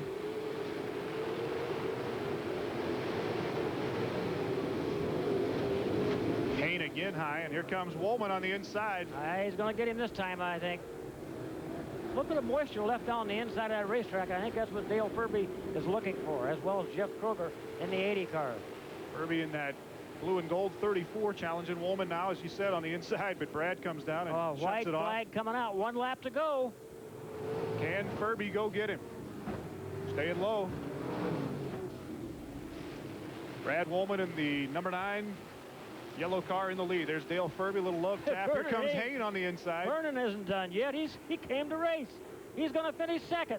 Brad Wollman first across the line. Vernon Hayne 2nd. Dale Furby 3rd. Dave Olivier in 4th. And Dan Jensen out of Humboldt in the 98 car finishes 5th in the street stock feature this afternoon. And we'll check with our points man, Rob Orseth, but I believe that he nudged me and said, I believe Brad Wollman will take over the points if he either finishes 2nd or wins the race. Yeah, we'll wait for the official word from Rob, but I think you're right, Tom. I think Brad Wollman is the 1998 late model stock car champion here at Houston Speedway. After that, it was a thrilling race. That was a good race, and they didn't have a whole lot of racetrack to race on either. And as we speak, the misting sprinkler truck has come out onto the racetrack to run around the top of it here to try and give them some racetrack for the 2 sprint car feature races coming up next. Unofficially, Wollman, Hayne, and Dale Furby, 1, 2, and 3 in the street stock feature this afternoon. There's that Mr. truck as they'll try to lay down a little more moisture on the track, and we will be back with the 360 sprint feature coming up after this from Husets Speedway in Brandon. Hey, race fans, the 35th Annual National Cheaters Day at the WH Lions Fairgrounds is coming up September 26th and 27th. This is the one you've been waiting for. Sprint cars, modifieds, and stock cars. It's a race where you run what you brung and hope you brung enough. It's Cheaters Day on the big 5/8-mile track at the Sioux Empire Fairgrounds. You won't see outlaw sprints go any faster than this. Plus, it's a 360 Sprint National Ethanol Race of Champions. Be there to carry on the tradition of National Cheaters Day at the WH Lions Fairgrounds Saturday and Sunday, September 26th and 27th in Sioux Falls. Race time both days, 1 p.m. sharp. Nobody delivers the beauty and convenience to your kitchen like Merillat and Kitchens Unlimited. Merillat cabinets offer you the style and features you desire. Choose the door style or wood to fit any decor, including oak, cherry, maple, and hickory. Kitchens Unlimited's experienced designers can design a kitchen to fit your home, your budget, and they can arrange installation. Visit Kitchens Unlimited and see the quality Merillat kitchen cabinets and cabinetry for any room. Merillat from Kitchens Unlimited, 525 North Kiwanis, Sioux Falls. Hello, I'm Dr. William White. If you suffer from an ingrown toenail, you know the pain it can cause. Now, thanks to radiosurgery, the offending portion of your toenail can be removed permanently without any stitches, right in our facility, and you can walk immediately. If a foot problem is preventing you from enjoying life, see your family physician or call us at the Foot Care and Surgical Center. Dr. William White, board-certified podiatric surgeon.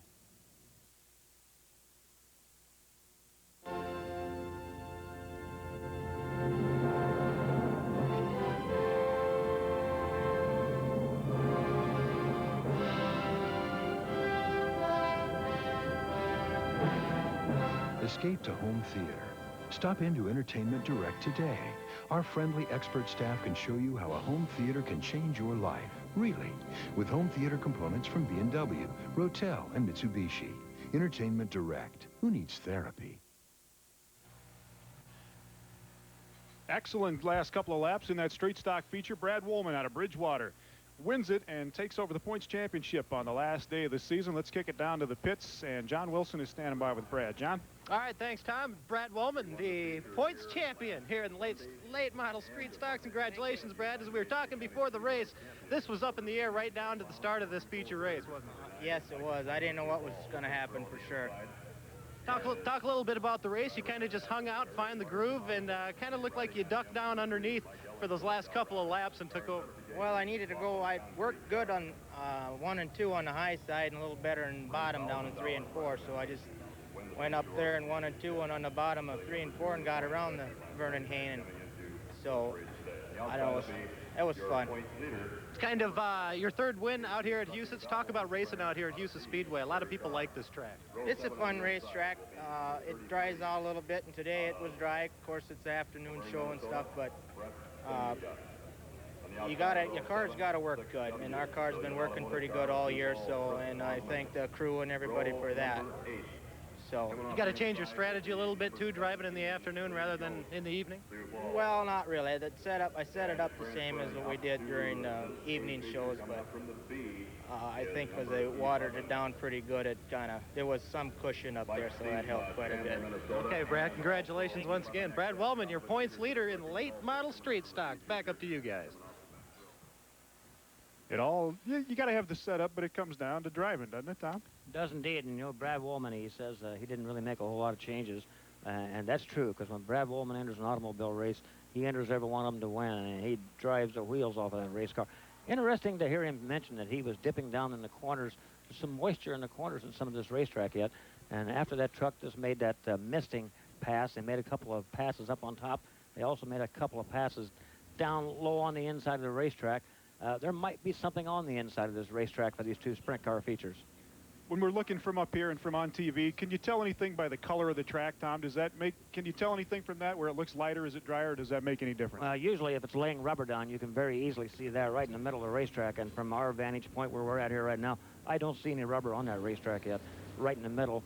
I would guess that on this 360 feature, they're probably going to go up on top. Unless there is something on the bottom down there for him to run. Terry Karn is the points leader in the 360s, and the man from T is standing by down in the pits with John Wilson. John? All right, thanks, Tommy. We're talking with Terry Karn, getting ready for the feature in the 360. Terry, talk a little bit about the track. Seems like it's getting dried out a little bit. Could make for some exciting racing, huh? Yeah, there's not a lot out there. We got to start back in the 6th row, but we'll see if we can get some breaks. Maybe we can get to the front. It's going to be pretty slick and dirty. You got to kind of have to change your strategy a little bit as it dries out.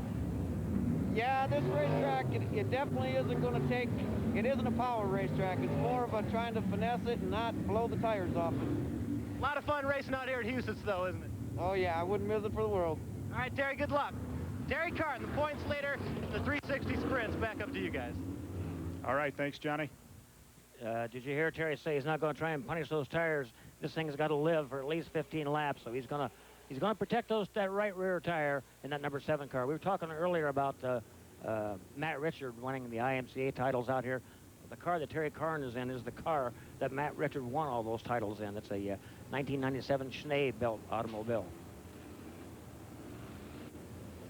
Tire choice. How much tire choice do you have in this class, Tom? You don't have any. Everybody runs. It's right? just like the outlaw sprint cars. Everybody has to run the same 55 pound right rear tire. The other 3 tires doesn't make any difference, but of course that right rear is the important tire on sprint cars.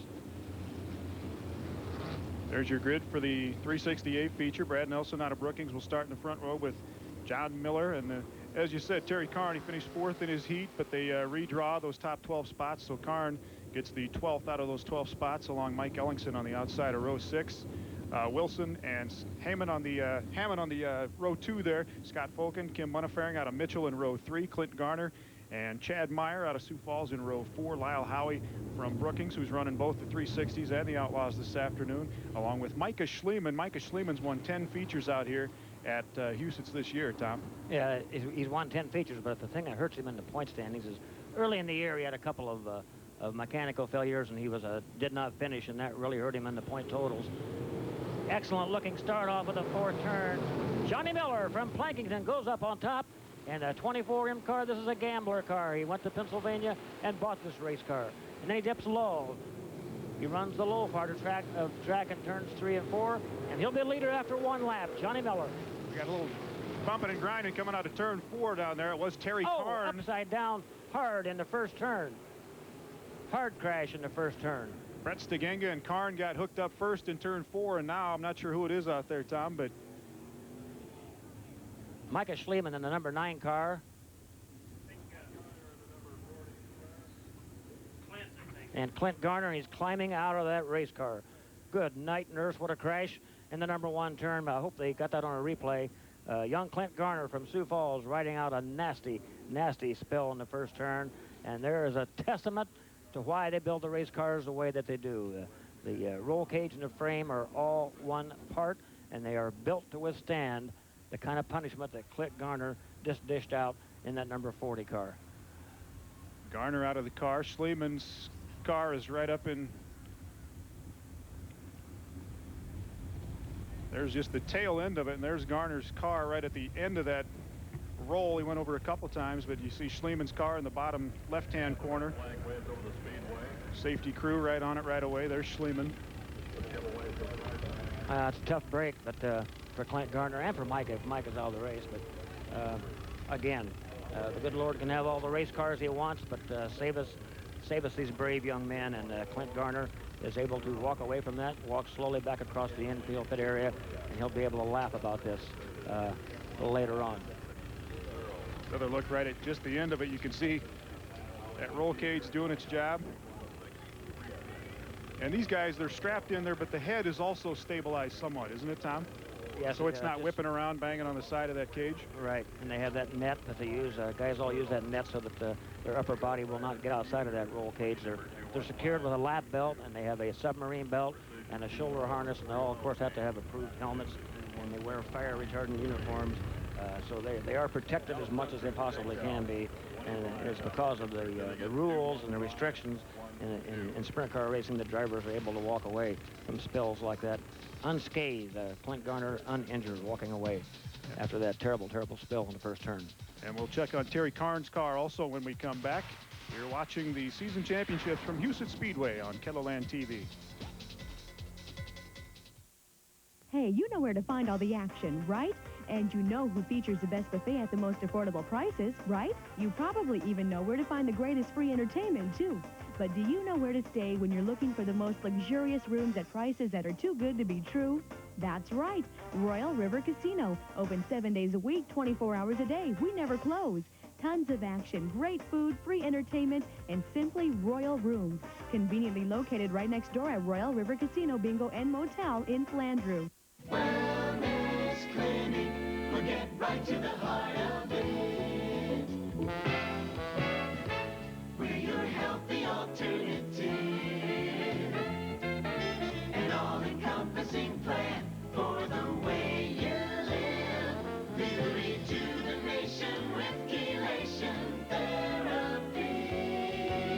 Wellness Clinic, we'll get right to the heart of it. Hurry, it's the final days of Ford's factory authorized clearance. What will you save? Hey, I wanted a sport utility, but with my budget, my options seemed pretty small. Then I discovered Ford Explorer Sport 4x4. Lease an Explorer Sport before October 2nd and Ford will make your first lease payment. $275 a month saves me a bundle over other sport utilities. It's no wonder Explorer is America's bestseller. What will you save? But you gotta hurry. Ford's factory authorized clearance ends October 2nd. KELO and WSN Radio, along with Ducks Unlimited and Coors Light, are proud to present the first annual Fall and Winter Sports Show, September 18th, 19th, and 20th at the Sioux Falls Arena. This is the first show of its kind to hit the Sioux Empire that is exclusively fall and winter sports oriented. Now, if you love outdoor sports, you won't want to miss the exhibits and the free seminars on hunting and other seasonal sports. Be a part of the first annual Fall and Winter Sports Show at the Sioux Falls Arena, September 18th, 19th, and 20th. Brought to you by Ducks Unlimited, Coors Light, WSN, and KELO. There's the number 9 car of Micah Schliemann. That one is still questionable. We do know that Clint Garner in the 40, he is out of the race along with 33, Brett Stegenga. And that's what I was watching, Tom. Stegenga got into the back of Terry Karn coming out of turn 4, and then this one coming into turn 1, and there's Clint Garner's car. Notice the roll cage is nice and square and intact on that race car. That's one of the cars that Brian Schnee right here in Sioux Falls builds. Okay, yeah, that's... There's the end of the... Brett Stegenga. Stegenga, yes. And just... The only thing we know about Micah Schliemann's car is that they are changing a tire on the car. What other damage it might have sustained, we don't know. But they're going to, if it's more severe than a tire, I don't know if they're going to have time to make the change or not. Okay, they're working on the 33 car too. That's Bill Smith's car out of Worthington, Minnesota. Britt Stegenga, the driver. I think they just knocked a tire rod or a steering arm loose on that car. They might possibly get that car back in the feature race. Okay, they're going to push off Micah's. Are they pushing it? Oh, yeah. You TV viewers, there's a good look at the 40 car of Clint Garner. And despite the violence of that crash being upside down and bouncing around the racetrack, pay real close attention again to that roll cage and how good a shape it's in. It done its job. It kept the racetrack from coming in contact with young Clint Garner. There's Stegenga's car. They're still working on that. They're working on the front of his. He got into the back of Karn, and I believe Karn's good to go. But now all the other crews come out here. Can they come out and look at the other cars and check some things on that, Tom, while this red flag. When a red flag, they can do anything except change the right rear tire. If they change the right rear tire, they have to go to the back of the lineup. Of course, this is a original start, so they might just revert back to a complete restart. Little tape job going on there. I think that's Schliemann right there working on his car. I think they're replacing a steering arm on the 33 car, Brett Stegenga, Bill Smith's car.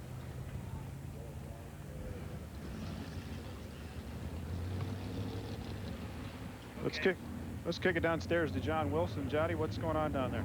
All right, thanks, Tommy. Terry Karn, it looks like the back axle has bent a little bit. They took the tire off, and they were just going to change the tire, but now they're pulling him in. I think they have to change his back axle. Meanwhile, Micah Schliemann, looks like he had a problem with his wing. They pushed him, they got it started, and now it's stalled again, so they're trying to get the wing back on. It was a little loose, and they're trying to strap it back on, so it looks like they can get these cars back in the feature race.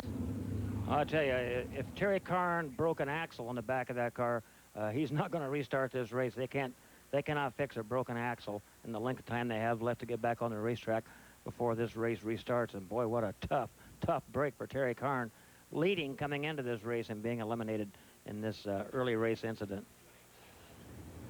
So Karn apparently out.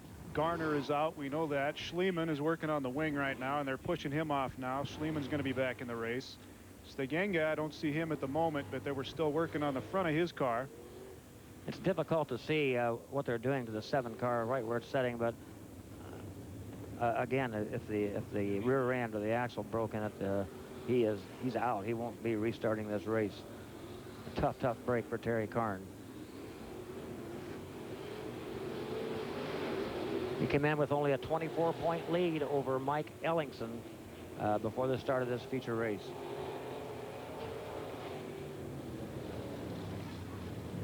So Schliemann is back. Garner is out. Karn out. And Stegenga, for the time being, also not on the track.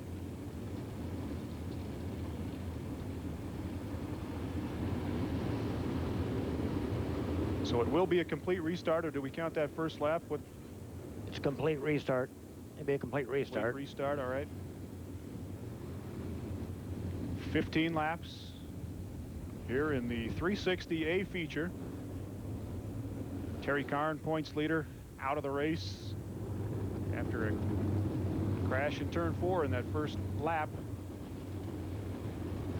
Well, there again, Tom, you know, doggone, these guys are racing under such unusual conditions. Both those guys involved in that crash, Brent Stegenga and Terry Karn, are top-line drivers. Both of those guys rarely make mistakes. And who knows, racing on a surface like this, maybe somebody was on the throttle and somebody else was on the brake at an unusual time to cause them to come together off that number 4 turn. But it's really very unusual for either one of those drivers to be eliminated in something like that. It's just a tough break for Terry Karn. Boy, he's, man, oh man, the point leader coming in, last race of the season, battled all year long, and to have something like that happen. Brad Nelson and John Miller will go back to the front row. Buck Nelson and Steve Hammond, that is, in row number 2, and we'll restart it, 15 laps. Okay, pace car drops them off this time off that number 4 turn. At the same time, flagman Doug Clark gives them the signal that they will be green next time coming off that number 4 turn if those front 2 cars of Brad Nelson and John Miller hit that white line to the liking of Doug Clark. The Terry Karn car is still sitting in turn 1. There's still a possibility that he might be back in the race. I think the possibility just ended as of right now. The green flag is out, and we're back racing once again. Nelson in the 47. John Miller pops into the lead off the top of turn 2, and here comes Buck Wilson on the inside, who won his heat race earlier this afternoon, and the dirt's starting to fly a little bit more now, Tom. Dirt's starting to fly, and the middle of the racetrack is getting slick, and we'll see what happens after these guys get done, if they put some rubber on this racetrack. But she's slick right now. This is afternoon racing at its worst. Get dusty like this and slick, so it takes some real precision driving to get to the front with conditions like this. Nelson shoots off the top of 4 and retakes the lead. Buck Wilson challenging him on the inside.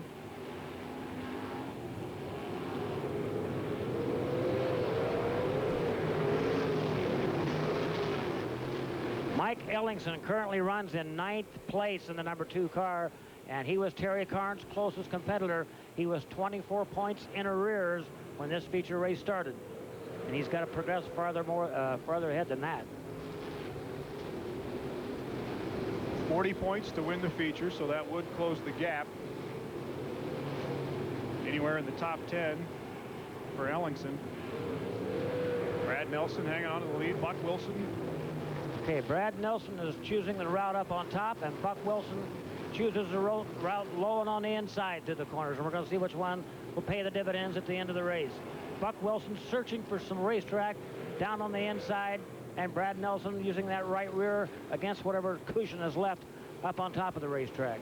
6 laps down, 9 to go in the A feature, the 360s. Terry Karn, points leader, out of the race after a wreck in lap 1. And Brad Nelson in that 47 on the high groove, maintaining about a 6-7 Oh, there he lead. gets a little too high. And Brad Nelson into the wall in that number 3 turn, but he maintains his lead. Now you got to question how hard he hit that wall. How much damage did he do to that right rear tire? That was a pretty good nick. And Wilson's maintaining the gap there on the bottom, but he's not making up any room, Tommy. No, he isn't. But he's steadfastly sticking to the inside of that racetrack, hoping to find some. Oh, there he made a big boo-boo. He hit the inside berm. Lost his route. 2 turns, number 1 and 2, and Johnny Miller closes up. And the leader, Brad Nelson, spins. The leader spins between turns 3 and 4. How's that telling you what kind of racetrack we have out there? The lead car trying to run that right rear up against that cushion. He lost it. He looped the race car, loses the lead. I don't think Brad Nelson has ever won a feature race here at Husets Speedway, and he was looking like he might possibly do it this afternoon until that spin between turns 3 and 4. With 6 laps left. 6 to go, and that high cushion is right up against the wall. We're going to get another look at it here, Tom. Yeah, he's doing his best to keep that right rear into that cushion. He just got off of it. And boy, I tell you get off that cushion and get in the middle of that racetrack down there in turn 4. That's slick.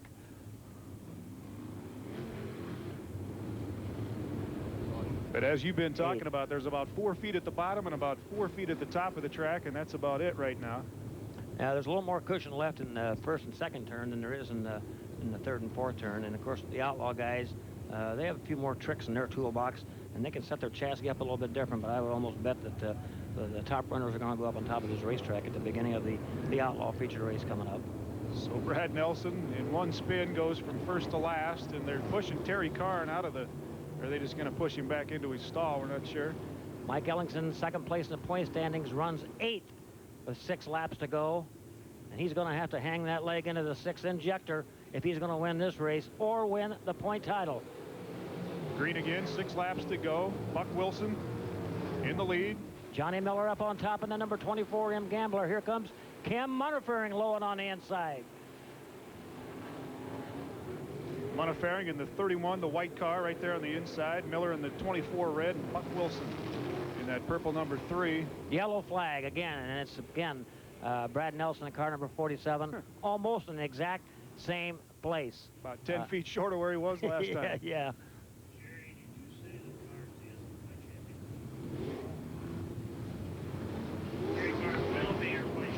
Regardless of what Ellingson does.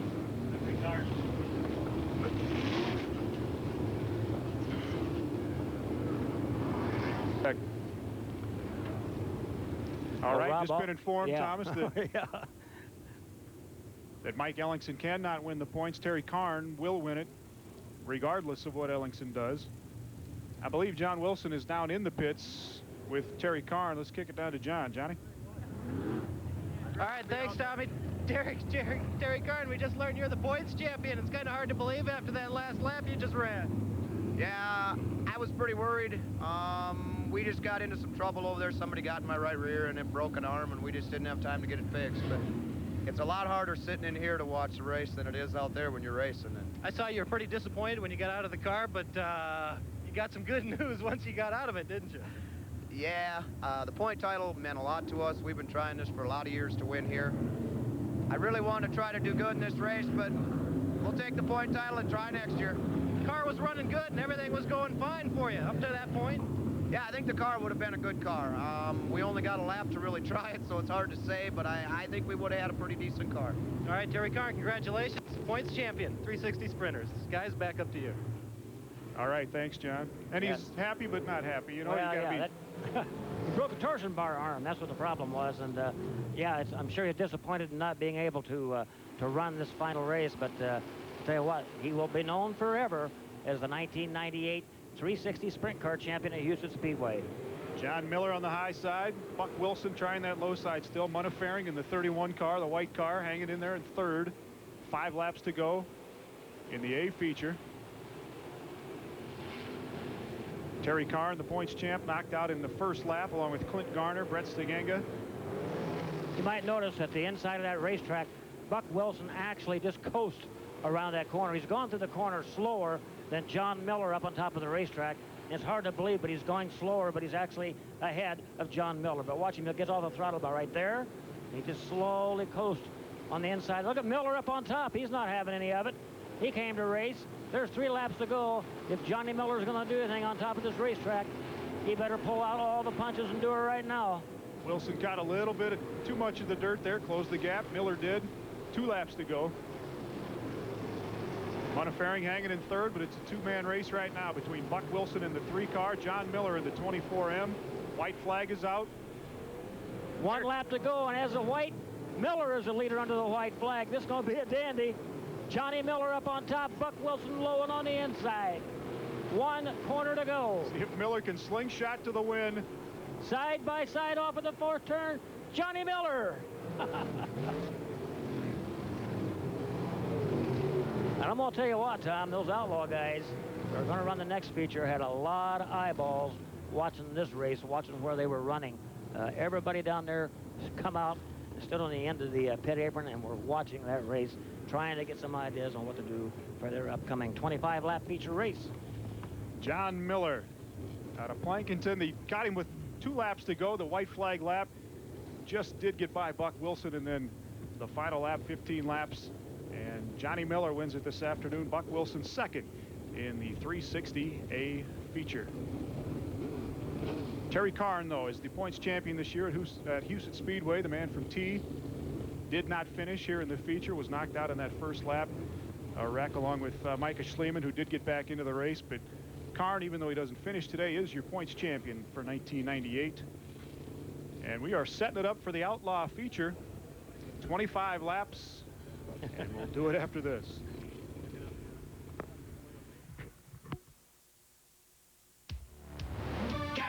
Get it! Up to $1,000 cash back on Chevy Cavalier. Gotta get it! The cash back is big! $2,500 factory cash back on Chevy Blazer. Gotta get it! That's right, $2,500 cash back! On every 1998 Chevy Blazer in stock. Gotta get it, gotta get it! It's Chevy clearance time! With big cash back. We're financing less than 1%. And that means big savings. Get it at your Chevrolet dealer. Gotta get it! Now. The Ramkota Inn Sioux Falls offers guests a tradition for excellence in hospitality. We have it all with a new indoor water playland, full-service restaurant and lounge, fitness center, and inviting accommodations. We are the perfect place to stay. When it comes to a convention facility, we've thought of everything. Whether you're meeting in our state-of-the-art amphitheaters, attending a banquet, or a large convention or trade show, we are the perfect place to meet. Let the experienced professionals at the Ramkota Inn Sioux Falls make your stay a memorable one.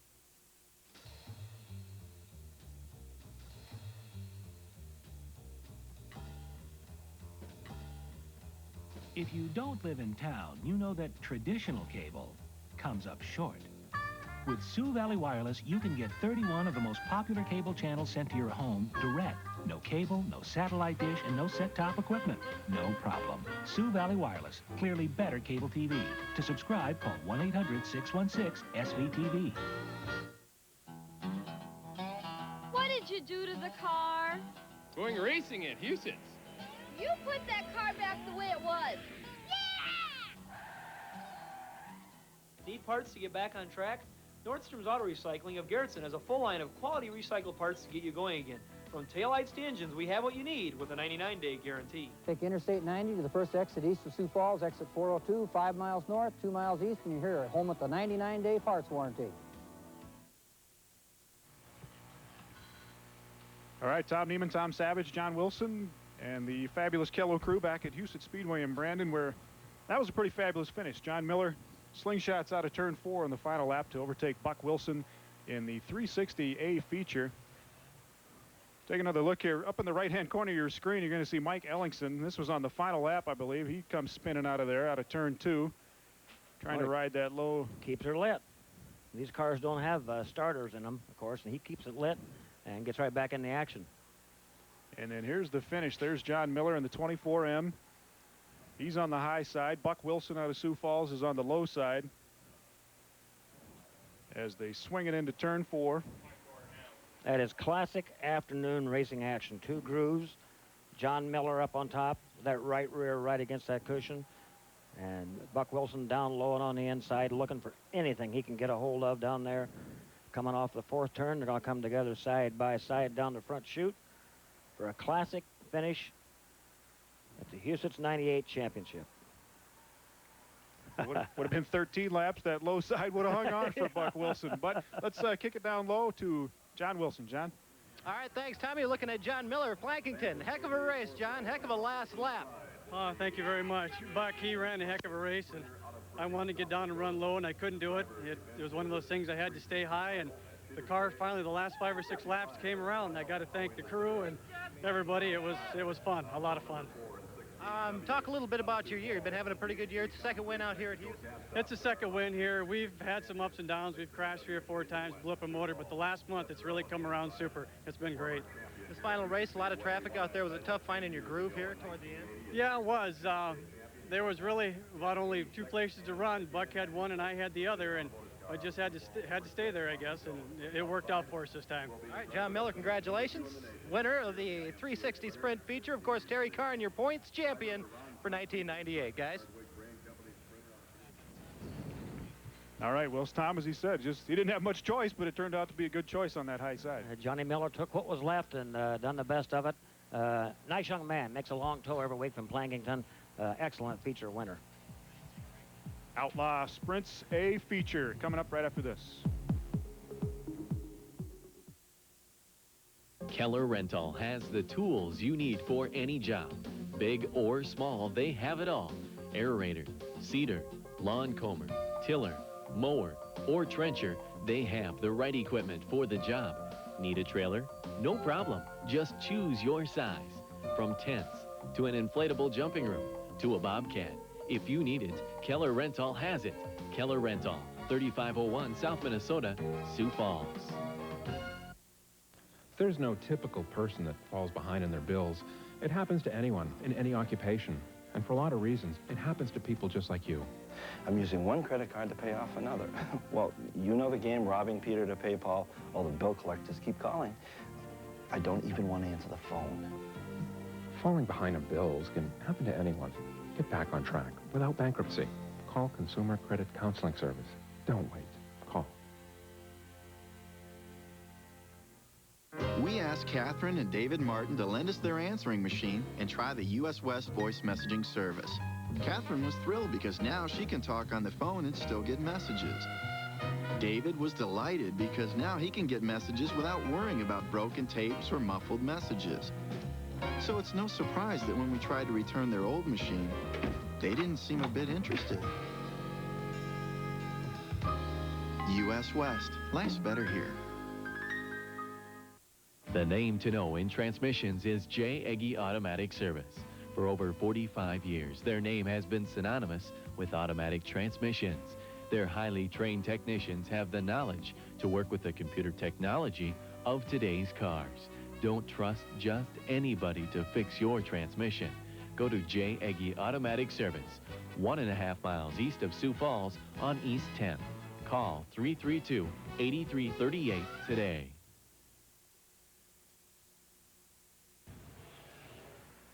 Outlaw features coming up. Let's go down to the pits one more time. John Wilson is with Kenny Hansen from Nunda. John? All right, we're standing by getting ready for the Outlaw Sprint main, and we're sitting, of course, the points champion already been determined, Terry McCarl. We're sitting with Kenny Hansen from Nunda. You're in second place, Kenny. Not really a lot of pressure, but it would be a good way to round out the season with a win here. Yeah, it's about all we can do is get second now and go out there and give it a heck of a shot anyway. All right, talk a little bit about the track, fast track, kind of dangerous out there, or what's your strategy here in this final race? Well, it's going to be a little dangerous. The cushion 3 and 4 is right on the wall. 1 and 2 is real dry underneath. So the fast way around the track is not real sure, but we'll have to see. All right, Kenny, good luck to yourself. Kenny Hansen from Nunda, South Dakota, currently in second place in the point standing as they prepare for the Outlaw main, guys. All right, they did spritz it up a little bit, the track, put a little water on it between, but that's going to be gone in about 2 seconds here, isn't it, Tom? Yeah, that's like shoveling sand against the tide. That it might help a little bit, but Kenny Hansen, he still reminds me. I think if Kenny Hansen would have been born 150 years ago, he would have been a gunfighter. He just got those piercing eyes. He kind of got that Dale Earnhardt look about him. Yeah, they don't have much of a racetrack left to race on, Tom. They have hydraulically operated wings. They can move that wing around as the fuel load burns off and try to adjust the handling of the race car. Racers are very, very weight conscious, and they don't want to overload these fuel tanks. They don't want to put too much fuel in, yet they want to have enough so that they won't run out nearing the end of the race. But the midget tanks on these cars are small tanks like on McCarl's car on Most cars will hold about 27 gallons of fuel, and a gallon of fuel weighs 7 pounds. And as that burns off in the length of 25 laps, it drastically changes the handling of a race car. And as the handling changes, they adjust the wing. They can move the wing. They can move it back to Brandon if they want to try and get some bite on this racetrack. But it's going to be an interesting 25-lap feature race. Sioux Falls boys in the front row, Kasten and Bradell, Leonard Lee and Dennis Moore. The Iowa boys in row 2, Terry McCarl, the man to watch. They'll start inside row 3, number 24. The track championship already wrapped up for him, and look where he starts, right next to Kenny Hansen. That'll be fun to watch in row 3. Yeah. Lyle Howie, Jason Wendt, Marlon Jones, Justin Henderson out of Beersford in row 5. Jake Peters, Jeff Matrician in row 6. Greg Baker, Terry Riley out of Watertown in row 7. Chuck McGilvery from Madison. Tim Martins from Harrisburg. Gary DeWall, Randy Rosenboom in row 9. And in the back, Lamberts and Steve Ballinger. And I think there's going to be an alteration to that lineup, Tom. Jason Wendt in the 16W car pulled onto the racetrack, and I think they broke a wing mount. They had to pull back in again and secure that wing atop that race car. So when he comes back out, he will have to go to the rear of the lineup in that 16W. Right now, the cars are getting into a 4-abreast salute. This is a salute to the fans for coming out here and supporting the sport of automobile racing out here every Sunday night. And if you think the fans don't enjoy it, listen to them when these guys come off this 4th turn, 4 abreast. And what an awesome, awesome display of horsepower this is. And listen to the response from the crowd. They love their sprint cars here at Huset Speedway. Each car puts out about 7,500 horsepower. They don't have clutches, they don't have starters, they don't have transmissions. So all 750 horsepower is bolted directly to both back wheels. Some of the guys say it's like hanging on to the tail of a tornado. They do not have gearboxes. They slide them in gear. They have only one gear, and that's fast. It's forward. They just pop them into gear and go.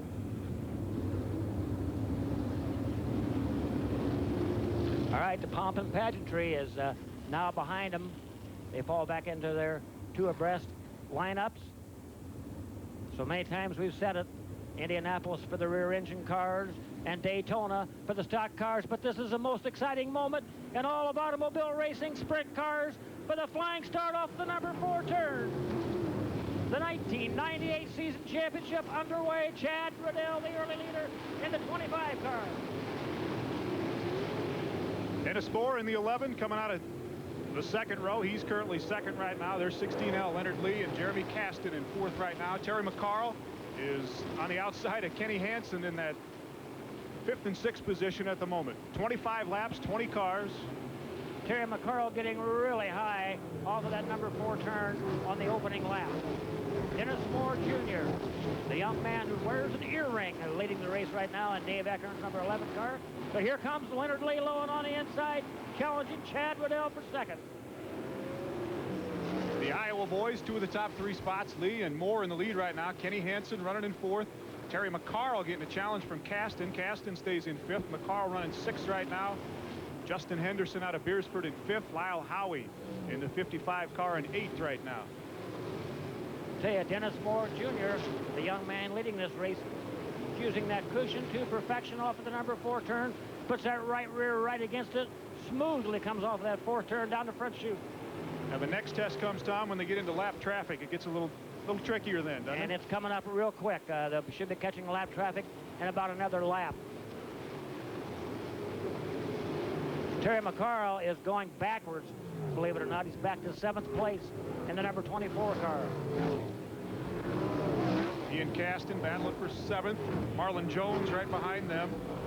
Justin Henderson has moved into 4th in the number 83 car, and now McCarl gets his race face on and comes back up to 5th place in the number 24 car. There's Terry McCarl. Now Dennis Moore Jr. has started the lap, folks. Randy Rosenboom at the back of the pack, and Moore and Riddell start to work their way around him.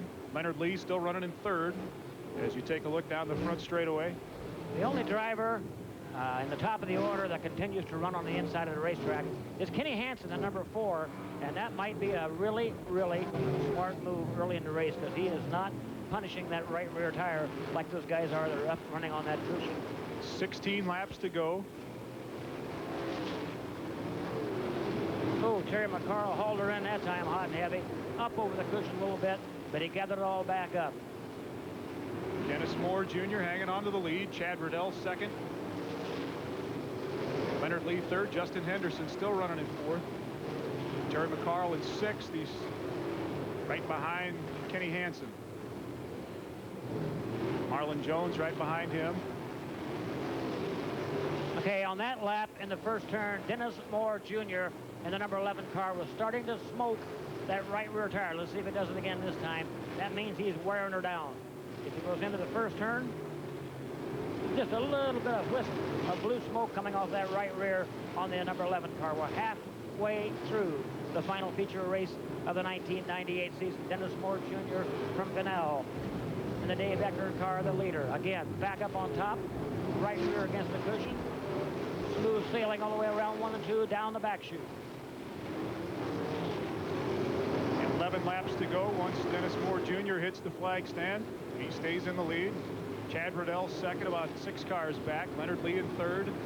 Justin Henderson fourth, and Terry McCarl in fifth now. But he's almost a third of a track back of Dennis Moore Jr. at the moment. Wow. Boy, Terry McCarl just dodged the bullet down there in the fourth turn. Yellow comes out. Steve Ballinger losing it. We got a car exchanged ends down between turns 3 and 4. Looks like John Lambert's. John Lambert's in the 12L. With 11 laps to go. Are you surprised that this is the first stop we've had? Yeah, I'm really very surprised. Those guys have been doing an outstanding job. I thought this race would be marred by yellow flags and it spins. But everybody has got their race face on. They're doing a good job. It's going to be interesting, though. You know, passing is really very difficult on a surface like this. But Dennis Moore Jr. have built a pretty good lead. And now he's got Riddell and Leonard Lee and Henderson and McCarl breathing right up his exhaust stacks now. So the 11 remaining laps could very possibly be a shootout. And he hated to see it, but for the fans, I mean, they don't mind that yellow coming out. Tighten it up a little bit once in a while. Oh, yeah, it makes an exciting finish. Fortunately, in short track racing, we don't finish races under the yellow like they do in the NASCAR Winston Cup. We race them to the end. The yellow flag comes out with a lap left. They reverse back a lap. And they go green, white, and checkered. They race to the checkered flag here at Houston Speedway in these sprint cars.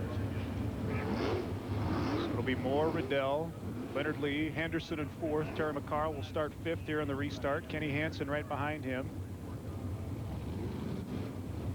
Now, the biggest fear on these tires, even though they are really hard tires and they're built to take some of this punishment, I'd just love to go down and take a look at them right now to see if they're starting to scruff off, or if any of them might possibly be blistering, because that's common on this kind of a racetrack for them to blister on the edges. And you go down, the crews will actually cut those tires, won't they, Tom? They'll sipe them, or yeah, they groove them. Let some of the heat out. They groove them in the middle to help heat them up, and then they slash them on the sides to kind of bleed some of that heat off. And then in those little tire sipes, they'll make a mark in there too, so that it'll blow up and out of there when it does blister.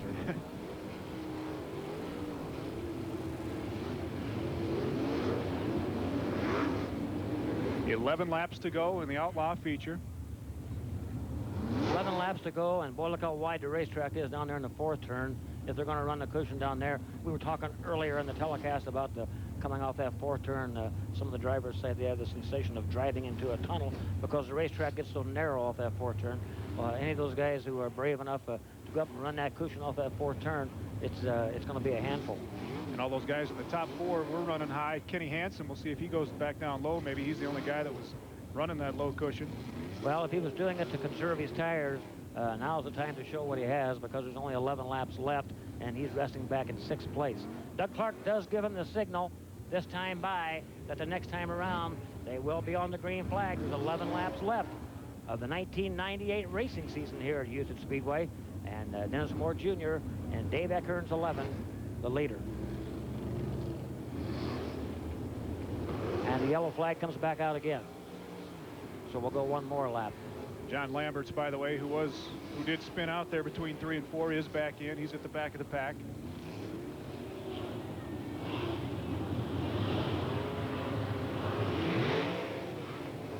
I would really be curious to know what the tires look like. I wonder if they have punished those tires, because boy, she's a hard, slick surface out there. But they've only got to go 11 more laps. A few years ago, when Dan Lasowski won the Gold Cup race and pulled in. He had 1 lap left on his right rear tire. Okay, single file restart, and Dennis Moore Jr. heavy on the throttle off of the 4th turn. If anybody's got anything for him, they're going to have to do it right now. Back up high, here comes Riddell. He's in the black 25 car. There's Dennis Moore Jr. Terry McCarl gains a position on the restart, gets around Justin Henderson.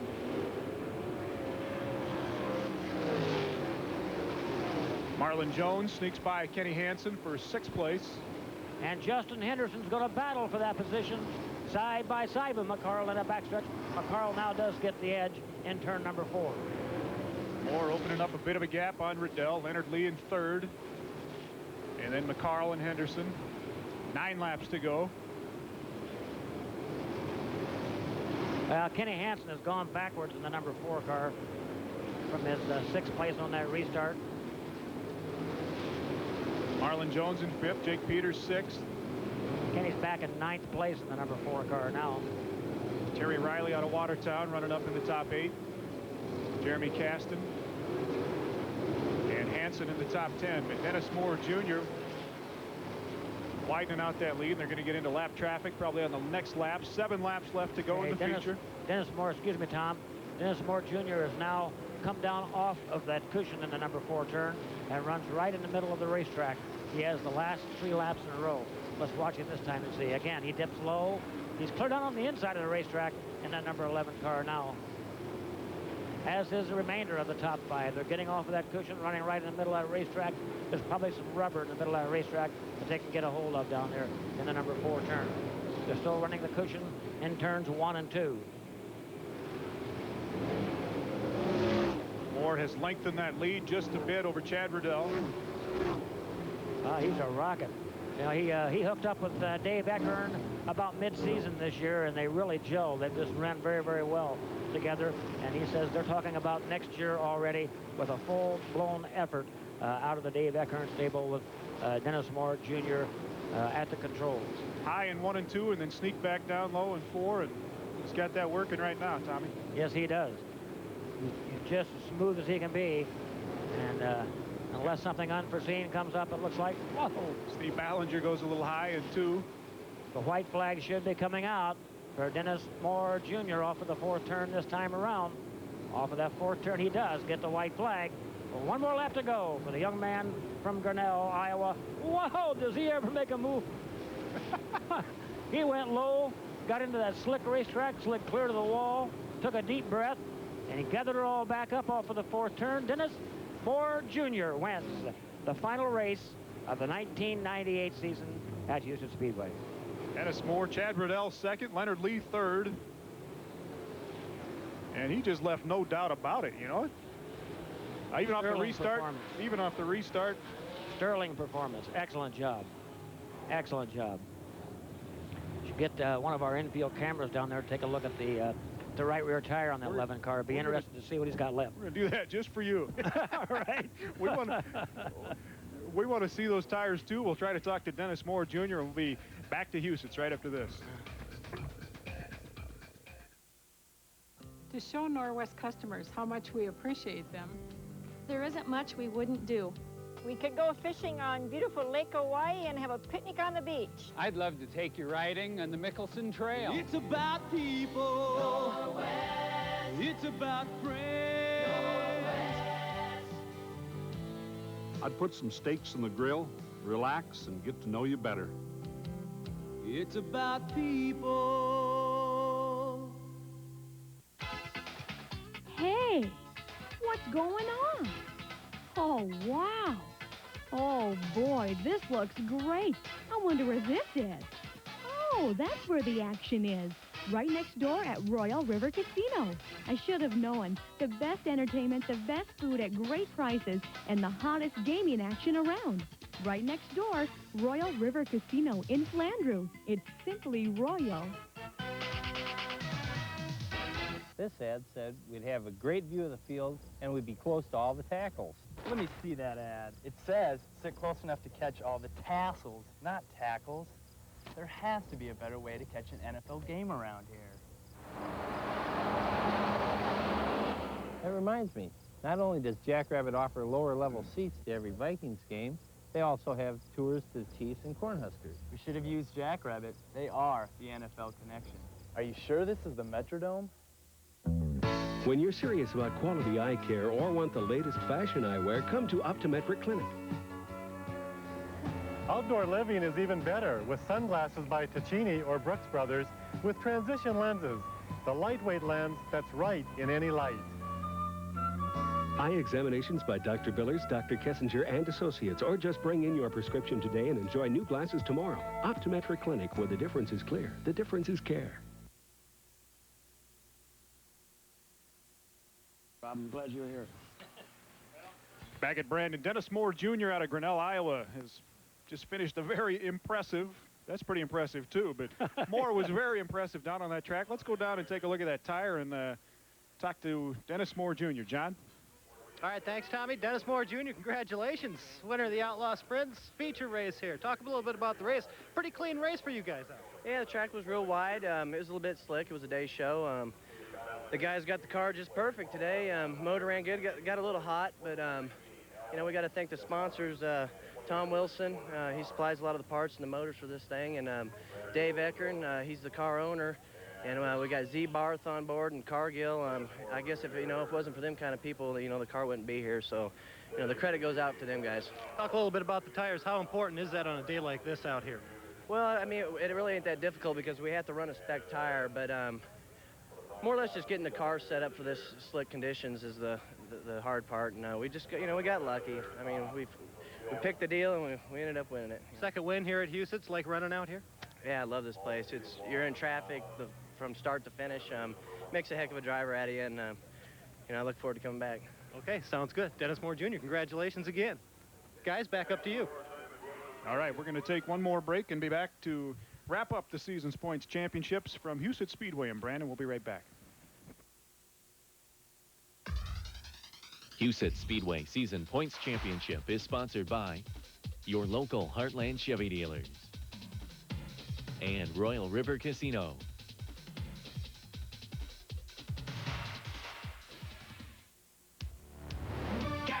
Get it. Up to $750 cash back on Chevy halftime. Gotta get it. The cash back is big. $2,000 factory cash back on Chevy S10 trucks. Gotta get it. I repeat, $2,000 cash back. On every 1998 Chevy S10 in stock.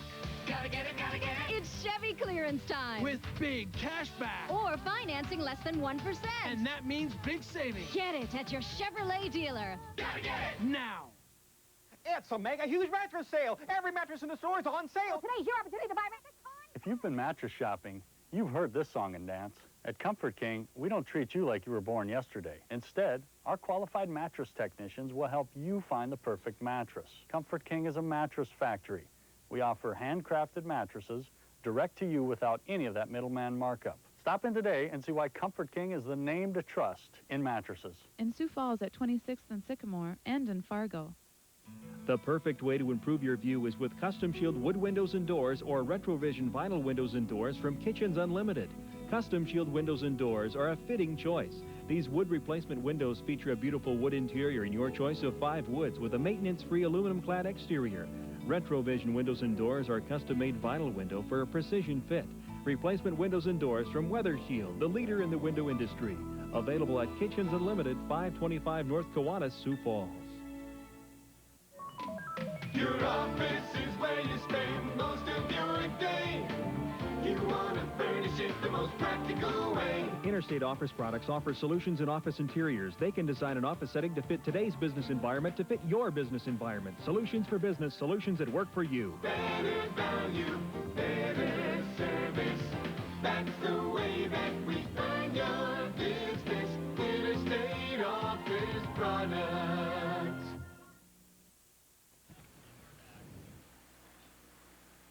Husets Speedway done for another season. 44th, how many years out here, Tom Savage? This is the 44th year, and I hate to tell you this, but I was at the very first race ever held here. Oh, that pains me to tell you that. We'll come talk more about that in a second. Let's kick it down on the track to Steve Rubin, owner and operator of Husets Speedway, standing by with John Wilson. John? All right, thanks, Tom. We're sitting here with Steve Rubin, track promoter. Steve, couldn't ask for a better day. Maybe a better day for the racers, but the fans, nice sunshine, pretty good turnout today. Well, for the fans, we hit all the obstacles that you could possibly have that were going against us, wind and sun. We're getting the weather now that we wish we would have had 3 hours ago. But hey, our first time in the afternoon, KELO TV did a whale of a job. I got to thank KELO TV and all the tennis fans, and God, hope we can do this again next year. And what do you hear from the drivers? You know, there's kind of some holdups every now and then, waiting for commercial breaks and whatnot, but I think everything went off pretty much as planned today.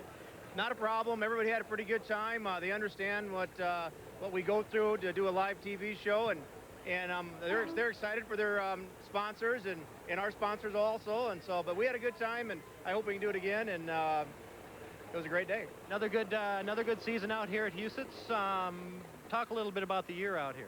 Well, we're not quite done yet. We got 2 more shows out. Well, actually next weekend in Rock Rapids and Madison, and we come back with a Cheaters Day out at the fairgrounds. So we're not quite done yet. This is our last show at Husets Speedway, and it's been a pretty good year. Mother Nature's treated us real well this year, and we can't complain about there was no flooding and not a lot of rain out. So it was a pretty good year. Cheaters Day, the second year back after a lengthy layoff. Drivers pretty much look forward to that, don't they? Yeah, that's the last race of the year, and they really count on. It's a little bigger racetrack, an afternoon show at 1 o'clock start. It's a lot wider. You'll see a lot more passing, and they go about 80 miles an hour faster. So they will really be going a lot faster at the fairgrounds than we did this afternoon. Everything hold up pretty well out here at Husets this year. Very good. We had a great year, and yeah, KELO TV did a good job for us, and they sponsored. They're coming up with the Cheaters Day races again, and I believe they're going to be on TV sometime in January. They're going to broadcast them tape delay them. Okay, good enough. Steve Rubin, thanks right, again. Appreciate it. Congratulations. Thanks for coming out. You're welcome. It's a pleasure to be here. Tom, it's fun down here in the pits, and we'll have to come back and do this all again. All right, it's a deal. Tom Savage, another thing we're looking at here, that these guys, when they're done with the game or done with the race, they don't go into the locker room. You could, if you're a fan, you can go down there and talk to these guys, touch the car, get in the car, do anything you want, can't you? You know, I think that's one of the most appealing things about the sport of automobile racing, is that the heroes are very accessible after the events. You can visit with them, buy their T-shirts, and they'll sign their T-shirts. They'll put you in the race car. And if you want to sit and talk racing, they'll sit and talk racing as long as you want to visit with them. Terry McCarl, we just saw a shot of his car there. Just that you've been out here for every race. He's had a fabulous season, but kind of your thoughts to close up the '98 season here. Well, it's been an interesting season. Of course, some of us started back in February. We started here at Husets in May. It's been a very competitive season in all 3 classes. Anytime you can have a racing season and never dispense a Band-Aid all year long, it's a successful season. And using that measure, we've had a very, very successful season. We've had some horrendous crashes, and the drivers walk away from them, just like Clint Garner did this afternoon. So in that aspect, it's been a tremendous season. I think you should be proud of that fact that you've been here for all 44 of those seasons. Talk the Hall of Fame, quickly in about 30 seconds here. The Hall of Fame is getting going this year. What's going on with that? This year was the first year of the Hall of Fame. It's something we've been trying to put together for about 10 years. We induct 5 people a year every year for the first 10 years, and then 3 people every year thereafter. The criteria is really very simple. You had to have been involved in the sport as an owner, a driver, a mechanic, a sponsor, a media person, and you had to have spent at least 1 full year here. And the reason that we've done that is that we really weren't interested in getting people like Jeff Gordon, who has raced in our area, and Jan Opperman and the Welds, but they raced once or twice, came in and left. We wanted people who were really involved in the growth of the Husets Speedway, and we think we've put together a really neat criteria, and we're already anticipating next year's 2nd induction into the Husets Speedway Hall of Fame, and we've got quite a list of names already to consider for induction in the 2nd one, which will be the last Sunday in July in 1999. Got to believe you're going to be one of those names that's going to be in there one of these years down the road. The radio program, are you done for the year, or what do you got left? No, we got 2 more radio programs on Country 1000 KXRB. Next Sunday will be from Tommy's Sports Bar, and then the following Sunday we'll be out at the Cheaters Day at the fairgrounds. Tom Savage, thank you very much Tom Neiman, thank you, sir. Doing the job here this afternoon. Appreciate it very much. Let's run down the winners. Brad Wollman out of Bridgewater won the feature in the street stocks this afternoon, and he takes over the points race for the season end here at Husets Speedway. In the 360 sprints, John Miller of Plankinton with a fabulous finish to take over Buck Wilson to win the feature here this afternoon. Terry Karn did not even finish the feature, was knocked out in the first lap, but he is the points champion for 1998 in the 360s at Husets. Dennis Moore Jr. out of Grinnell, Iowa, wins the Outlaw Sprints feature this afternoon. Terry McCarl had the points championship wrapped up, and that's going to do it from Husets Speedway. Thanks to the Rubins, thanks to the Speedway folks and everybody else. KELO News is coming up next. Good evening from Husets.